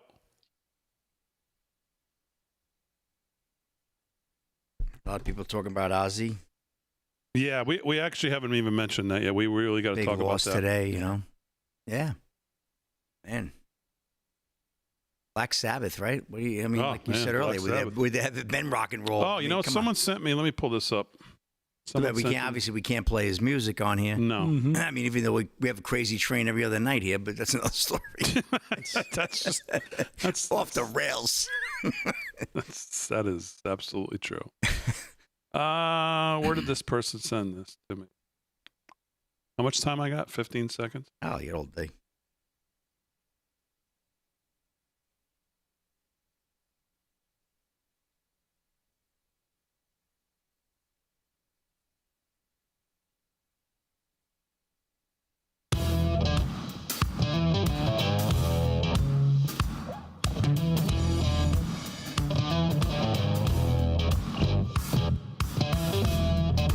All right, live from Studio 6B on a Tuesday night, Real America's Voice, 30 minutes past the hour.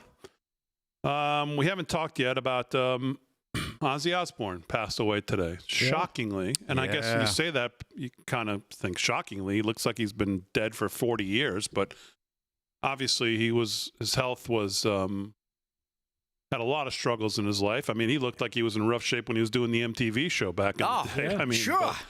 But Ozzy had just done his last concert. Was it at Wembley or no? It was in Birmingham, right? Birmingham, 17 days ago. Yeah. And I mean, I saw a lot of it.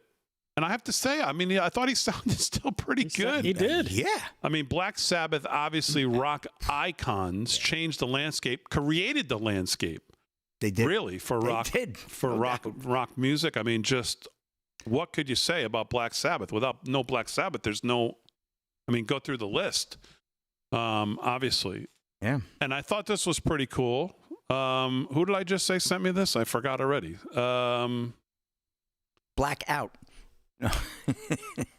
Oh, I can't remember who sent me this. Vicky George. Vicky George sent me her first Black Sabbath ticket Oh, ticket stub. That's cool. that she went. Take a look at this, Aaron, if you can pop a, this lot, up. a lot of people in the chat said they saw him multiple times. Look at that. Look at that. Wow, July National 28th. Attraction Corp presents Black Sabbath Friday evening, 8 p.m. $5 advance, $6 at the door. Cold Field House in Maryland, July 28th, 1972. Big D was 3 months old. They really, I was 3 months, 3 months old old. to the day. Wow. Yeah, to the day. April 28th to July, 3 month old to the man. day. God, I was already in college. Black Sabbath. they really jack you at the door for that extra buck, huh? Yeah, back then. Man, jerks. well, that was, you know, you could buy a house for $6 at 30 the grand door. back then, you know. In College Park, University of Maryland area, where my wife went to college. She Oh, wasn't really? there at that time, though, right? No, she was not there. She was in there 2021. He didn't marry his grandmother. I mean, come on. Yes, but I thought that was pretty cool. That's actually That is his wife. awesome. Very cool, actually. Vicky, that is really super cool to share that Yeah. with us. We can't play his music, unfortunately, because of Yeah. the licensing. I wish we Yeah. could. I mean, like I said, we have a crazy train here just about every other night. We're off the rails with this show. I mean, But it's- Crazy Town, Big D, right? We had Yeah. Crazy Town. That would have been a great theme song for Crazy Town. Well, as you can imagine, tributes are pouring in from all over once it was announced that Ozzy had passed away. You got people like Elton John, Sure. the members of Black Sabbath, among the other celebrities and music industry icons paying tribute to Ozzy Osbourne, who died earlier today at the age of 76. From the Osbourne's Instagram page, it says, "It is with more sadness than mere words can convey that we have to report that our beloved Ozzy Osbourne has passed away this morning. The singer's family announced he was with his family and surrounded by love. We ask everyone to respect our family privacy at this time." So, Yeah, I mean, again, everybody thinks his Ozzy has always been in rough shape for a long time, but I was shocked to hear this today, given that I just watched that concert, and yeah. Yeah. I mean, he, from what I could tell, didn't even need a teleprompter for the words, unless it was someplace where it was hidden. I mean, I was watching him; it didn't even look like he was trying to read it. I mean, he still was, for the most part, close to singing the notes on key. And I mean, he sat in a big chair. Obviously, sat in a chair. You could see the struggles, obviously, duh. But I mean, still, if you had said to me, "Do you think this guy's going to be dead in 3 weeks?" Sometimes two weeks. That's what happens. I would have thought, no way. They rise to the occasion. Even backstage. You know, his daughter got proposed to that night, I believe. Oh, really? There was a video I did not out. hear that. That's an interesting story. And he was back there with Sharon and oh my gosh, was in the moment. Yeah, I'm like, sure. wasn't like zoned out like it was a vegetable. He was, he was there. He actually said, I think he threatened the guy. Yep. Said, "You're not going to do this in front of me," or something. If I remember seeing the video, I swear. Yeah. Well, that's going to be some funeral, and I'm sure Sharon will have a statement within the next few days or whenever she's ready. I mean, everybody mourns differently. We know that, but I'll tell you, that's going to be some funeral, Big D. Gave people going back and watching, "Mama, I'm Coming Home Now" with a different perspective in that concert. People were tearing up the way it was even then when he was singing it, not knowing this was coming. I saw that. But yeah, just too bad. Just an absolute icon, rock icon. Yeah, you can't say enough. An iconic group, an iconic singer, an iconic career. Yep. An iconic, really character. Ozzy built a character. Inspired a lot of people. Back in the day, people who didn't, who were first, this guy, in the bat heads, and people thought he was a Satanist. And people thought, he really created this character. But, man, the music is what will live on forever. And really what should be remembered is the music and the group. I mean, just. Yeah, but it's funny because most people know him from the TV show. Right. They weren't fans of the music, or they weren't born, or they weren't into it at that time, but they became a fan of him. And then from there, they kind of got exposed to his music. So. Yeah, most people are exposed to post Black Sabbath Ozzy. They're, Ozzy, the solo artist. Yeah, people don't remember the early 80s, Crazy late Train. 70s. That's what they've, go to first. Crazy Train came out in 1980, 45 years ago. Where'd that go? My gosh. Yeah. All right, 36 past the hour, live from Studio 6B. Let's do a little more sports. Sports is brought to you by Mike Lindell. LFS6B is the promo code to use if you want to shop at MyPillow. If you use our code at checkout, it will give you great savings off all the great stuff from MyPillow, mypillow.com/LFS6B. If you want to see all the deals for the LFS6B audience, they sponsor sports. Slick's got it. What's going on? Well, I want to do a shout out to Liz from Holbrook. I ran into her earlier today. I was picking up some pies for a board meeting, and sure enough, a lady right behind me is going out the door and goes, "I love your show." And I turned around and I met Liz. Her daughter in Texas also watches the show. So mom, daughter, great stuff. Her husband was involved with the fire department. He had passed away, unfortunately. But Liz, so shout out to you. Hopefully you're still watching. But she says, "Oh, yeah, she watches the show every night." So really really enjoys what we do. It's nice when you run into. It seems like I'm running into more and more people every day, which is really a statement about the show that people are. It's really getting out there, even in Long Island, which I mean, Suffolk County is pretty good. A lot of Republicans, a lot of conservatives in Suffolk County. If I was in New York City, nobody recognized me. I'd probably get arrested for wearing a green suit. But Big D, U.S. Dressing Olympic, like a leprechaun, yes, of you course, would. You know it. Hey, U.S. Olympic team. Someone wanted to know, is your shirt silk? No, nah. Okay. Polyester. Okay, very I good. dated the sister, too. U.S. Olympic team to comply with Trump's keeping men out of women's sports executive order. The U.S. will host, I don't think this is a big surprise, but it's nice to report anyway. The U.S. will host the Olympic Games in 2028. Jackson Thompson of Fox News. The U.S. Olympic and Paralympic Committee updated its policies to suggest it will comply with President Donald Trump's keeping men out of women's sports executive order. The USOPC's transgender eligibility policy page now includes a note that reads, as of July 21st, 2025, please refer to the USOPC athlete safety policy. That policy does not lay out any clear guidelines regarding trans inclusion in women's sports. However, it does include one paragraph that directly cites President Donald Trump's keeping men out of women's sports executive order. USOPC will continue to collaborate with various stakeholders with oversight responsibilities to ensure that women have a fair and safe competition environment consistent with the executive order 14201. The policy reads, as a federally chartered organization, we have an obligation to comply with federal expectations. USOPC CEO Sarah Hirschland said, and President Gene Sykes wrote in a letter, our revised policy emphasizes the importance of ensuring fair and safe competition environments for men. All national governing bodies are required to update their applicable policies in alignment. So we shall see. Hopefully we won't even have some man coming in there trying to box with a woman and the poor woman turning around saying, I've never been hit like that in my life, as what happened in the last Olympics. So we really hope that that is avoided, of course. And just want to double up on that story about President Trump and this local school here. New York school pleads for Trump to help protect Chiefs mascot and team name. Warner Todd Houston of Breitbart. Members of a New York school district are pleading for President Donald Trump's help to save their Native American school sports team name and mascot in the face of woke pressure from the state of New York to delete it all.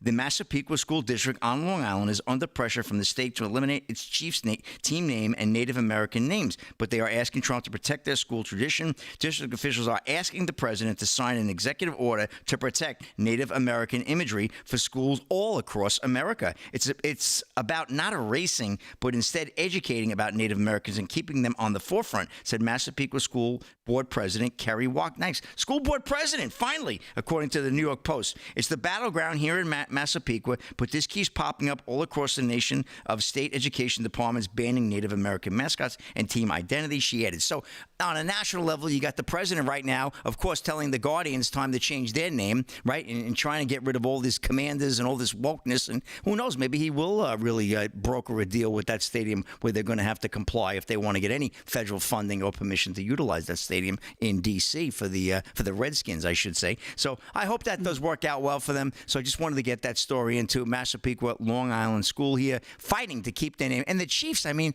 my goodness. Well, I'm surprised they're allowed. They still call a fire department chief? Is that allowed too? Or is that racist? I mean, come on. Anyway, that's a wrap in sports. Speaking of that stuff, by the way, did you see Rahm Emanuel, who obviously wants to run for president, I guess?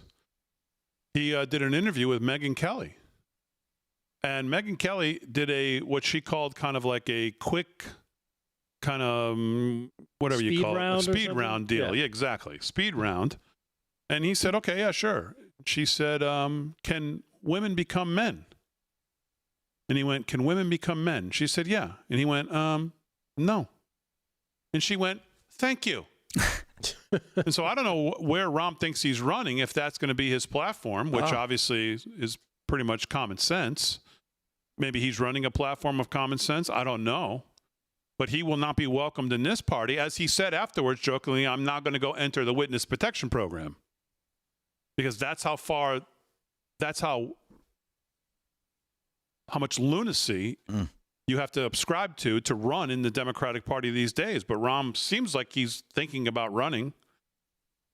And also, she asked him, should boys be playing in girls' sports? And his answer was not even 2 words. It was 1 word. And the answer was no. Yep. And Megyn said, why is it that I should be why do I have to cheer so loudly for this when this should be an easy answer for any Democrat to ask those questions? No. You would think, right? And of course, didn't really have much of an answer for that, because how could you? Can men become men? Can women become men? And should men be playing in women's sports? You would think those are two easy no's, but seemingly more and more for the Democratic Party, it's not. But it was for him. And so I was joking. I retweeted it and I said, Rahm Emanuel, the conservative, because those are pretty conservative positions now for that party. You would think. And he will not be welcome, by the way, with those positions. Yeah. But thinking normally is now considered conservative, I guess. And it will be interesting to see, I'm not joking, if he does run, what will be the position, if those are his positions on those two, what will the party think? Who would attach their name to somebody who has the position that women cannot become men from the Democrat Party? Well, I don't suspect there'll be many. They'll probably throw a Molotov cocktail at him. All right, we'll wrap it up. More sports, more headlines right after this on a Tuesday night live from Studio 6B. We're back in the chat. Stay with us.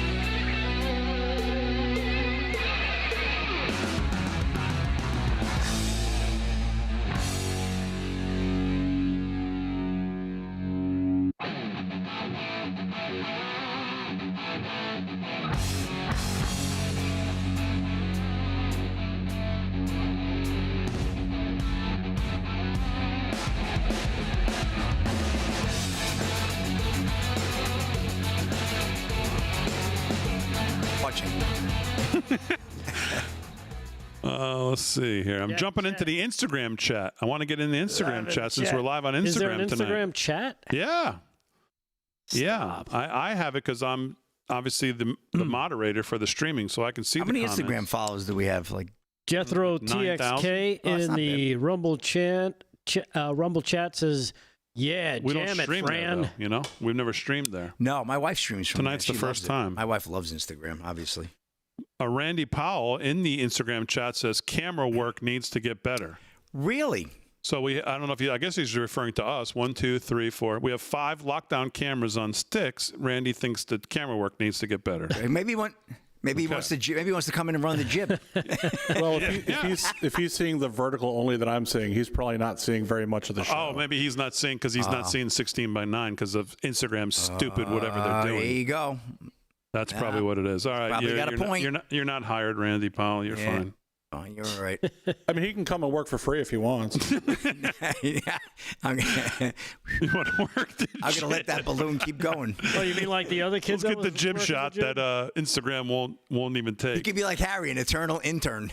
That is weird that you can't just set it for 16 by 9 when you stream on there. You have to stream with this vertical nonsense. No,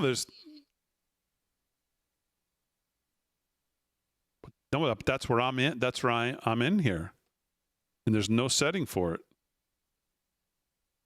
Yeah, but I set this before I went live on it. You know. Oh, I got a Rumble rant. Hey, someone said they love your wife in Instagram. Someone said they love your wife's stream. The birds are amazing. Oh yeah, there she you go. does some phenomenal streams. Yeah, she's got a lot of followers. All right, I got a Rumble rant. Thank you.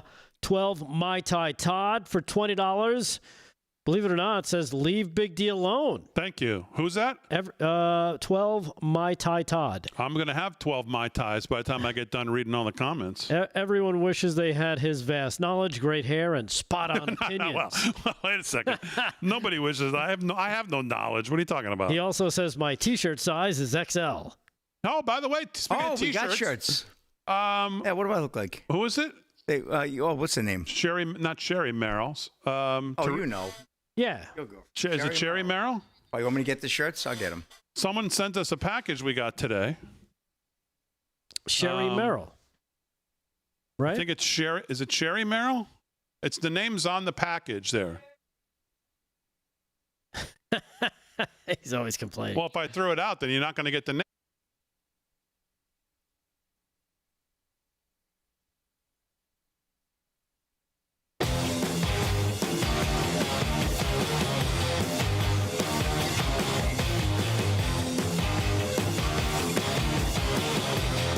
right, 13 to the hour, live from Studio 6B. I want to thank Sherry Merrill and the live from Studio 6B audience who sent us. It was very nice of her because these feel like they're not cheap shirts. I don't know. That's a nice. Oh, Big D like that. That ain't gonna fit Big you. D, I know. He saw when he found the one he could wear. Wow, that could fit you. Yes, it could. If you lose 60 pounds. No, that shirt will fit him. I'm kidding. I mean, how great is that? That's awesome. That's a beauty. So I'm going to be wearing that. Here, Delgado, this one's for you. You can ride that. Yeah, put your Speedos on and ride your bike with And that this one thing. I'm giving to my It's son. a muscle shirt. Look at that. Sherry Merrill, thank you very much. Can you Come on, guys. Go to 3 hours. J Mama. Can you check my HVAC system? I'm going to check your oil, too. Hey, listen there, Orville Redenbacher. Yeah, exactly. Oh, God. All right, 12 minutes till the hour, live from Studio 6B. What are we doing here? We're going over clothes. Let's go over news and sports. We'll start with headline news. Rick Delgado's got it. What else is going on today? All right. Well, our buddy, the great John Solomon of Just the News, has a big report that just came out, believe it or not. Damon, let me make sure I grab it here. King Solomon, according to this from Real Robert on Twitter X, reporting that Arctic Frost has now been officially referred to FBI Director Kash Patel and AG Pam Bondi for criminal investigation and prosecution.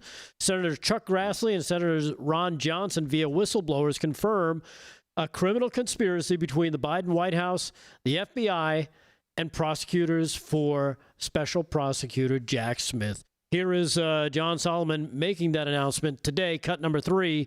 Here it is. Check it out. Cut 3. Senator Johnson, Senator Grassley just sent this to me a little bit ago while we're on air. It's a major development. You're taking a look at a letter right there that was just sent to the FBI Director Kash Patel and the Attorney General Pam Bondi. What does it say? It says that Congress has obtained evidence that shows that the Biden White House was directly involved in trying to help start Jack Smith's investigation on the January 6th probe against President Trump. Specifically, that the White House counsel's office secretly obtained President Trump's and Vice President Mike Pence's former phones and giving them to the prosecutors, basically sicking the Justice Department on his future competitor, his future rival in the 2024 election so that they could look for dirt for possible crimes.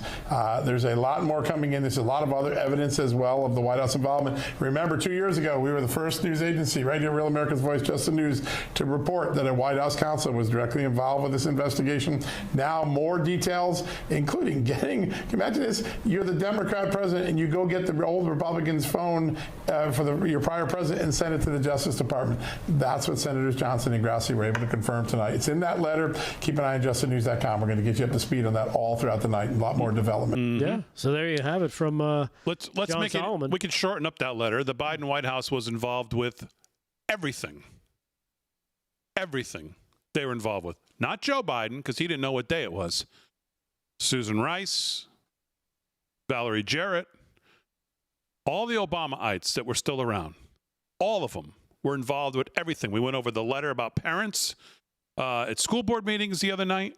Obviously, oh no, hands off. Merrick Garland, oh, hands off. Yeah, right. They were involved with everything. And to his last point, he's saying, could you imagine going, yes, I could imagine if I was them, because when they're in power, they stop at nothing. There is no low for them retaining their power. Yeah. There is no low. There is no bottom. There is no floor. If one thing doesn't get it done, back down the rabbit hole to go even lower to find something that will. Look at what we're talking about in 16, 17, what they did. Yeah. What's coming out. Look what they did with the archivist. Look what they did at Mar-a-Lago. Look at what they've done for 10 years. It's one more devious thing. What do we have to do to go get them? There's no line that they won't push. There's no line they won't cross. There's no nothing. Yeah. And what's great is that they set the precedent. It used to be, you know, former presidents, it was hands off. Well, they changed those rules. So now all's fair in love and politics. So there you have it. That's why Trump is going all in, basically on going after Obama at this point. Well, we'll see. Yeah. We'll see, right? We will see if the Republicans are going to now play even. They don't even have to play the same game. Just play a game that's in the same universe, Yeah. you've got enough to go play. Well, you know what? You're talking about the same universe. Rand Paul suggests he might have one to jump into that universe as Senator Rand Paul, urges Trump's DOJ to charge someone who was pardoned to see if Biden's pardons hold up. Believe it or not. Good idea. He was saying he spoke to Charlie Kirk earlier today and urged President Trump's administration to, believe it or not, charge Dr. Anthony Fauci. He says, do you actually think that because the pardon for Anthony Fauci was signed by AutoPen that there could potentially be a legal way that we could still hold Fauci criminally accountable, Senator? Kirk asked Paul at one point during the conversation. I think we don't know, he said, but the only way to do it is to challenge it. So, for example, I do believe Anthony Fauci committed a felony by lying to Congress. 100 times. Replied Paul. 1,000,000. And so you have to charge him with a felony, take him to court, and then the court will decide whether or not the pardon is upheld. So, you know what? Rand Paul's got a great idea there, and we'll see what happens. Let's see if the DOJ makes a move to challenge the validity of some of these AutoPen pardons. All right, 7 minutes to the hour. Let's wrap up with a little sports. Sports is brought to you by Mike Lindell. What else is going on, Slick? All right, BD, quick sweep of the scoreboard. Just highlight a few baseball games. Yankees up in Toronto, north of the border, leading the Blue Jays 5-4, bottom of the ninth. They got a man on first, the Blue Jays, so see if the Yankees can hold on there. Mets 3-2 over the Angels, also there, top of the ninth. And bottom of the ninth, the Giants are bombing the Braves 9-0. Cubs lead the Royals 3-0. Real quick story. Chargers face class action lawsuit after moving home game against Chiefs to Brazil. This is Dylan Gwynn and Breitbart. As it turns out, not everyone is as enthusiastic about the NFL hosting games in foreign countries as Commissioner Roger Goodell appears to be. The Los Angeles Chargers face a unique challenge from their season ticket holders in the form of a 14-page class action lawsuit over the decision to move the team's 2025 home game against division rival Kansas City to Brazil. The gist of the season ticket holders case is that the Chargers marketed the sales of season tickets based on a 9-game home regular season slate. Then the suit states one of the most important home games is against the Chiefs, right? Big division rivals. It got moved to Brazil, part of the NFL's, they're foreign, taking their show on the road there. The suit also holds the team accountable for not offering a refund to season ticket holders for the lost game, which I can't believe that. As Pro Football Talk reports, the Chargers utilized the Chiefs home game to advertise their season tickets. Then last month, the Chargers removed the Chiefs helmet from the list of teams on the team's home slate and added a preseason home contest against the Saints. Whoop-de-doo. The suit states that season ticket holders were denied the opportunity to get a refund for the lost game without forfeiting the thousands of dollars already spent on the ticket package. So we'll see where that goes, Big D. Very interesting class action lawsuit against the Los Angeles Chargers. So we'll see. SoFi Stadium. They're moving to Brazil. That's a wrap in sports, Big D. Back to you. All right, very good, Slick. So Sherry Merrill says there's specific shirts for specific people in her package that she sent. So we'll make sure that the white one, she says, is for Paul. I think it's going to be too big for Paul. And I think she said the blue one is for Vin. So Vin can change your oil. So Vin can change your oil. Okay, Vin can check I your believe. HVAC system. But Sherry, if I have any of these wrong, let me know. And what's the other? Who's the Patriot one? That's for you? Well, that's the biggest one, so I'm assuming that's for me. Okay. It's certainly not for you. You could parachute in that. Yeah. Yeah, kidding me? Yeah. Me and Slick could wear that I could raise a together. family Plus, of she 5 in knows that you're thing. not going to wear any of this, obviously, and she's not sending in no sequin suit here in a bat, Well, not yet. Well, me and Slick Not can yet. wear that T-shirt together when we go to the Sphere. You could do that. And we can parasail Here there. alone. You can push us off the plane. As always, we salute our military, active and active police, firefighters, first responders, EMTs, all of our truckers, all our farmers, everybody that keeps the country moving. We salute you. Guys on the show, great job as always. Aaron Fran, great job as always. We'll see you tomorrow night, 8 p.m. on a Wednesday, back here live from Studio 6B.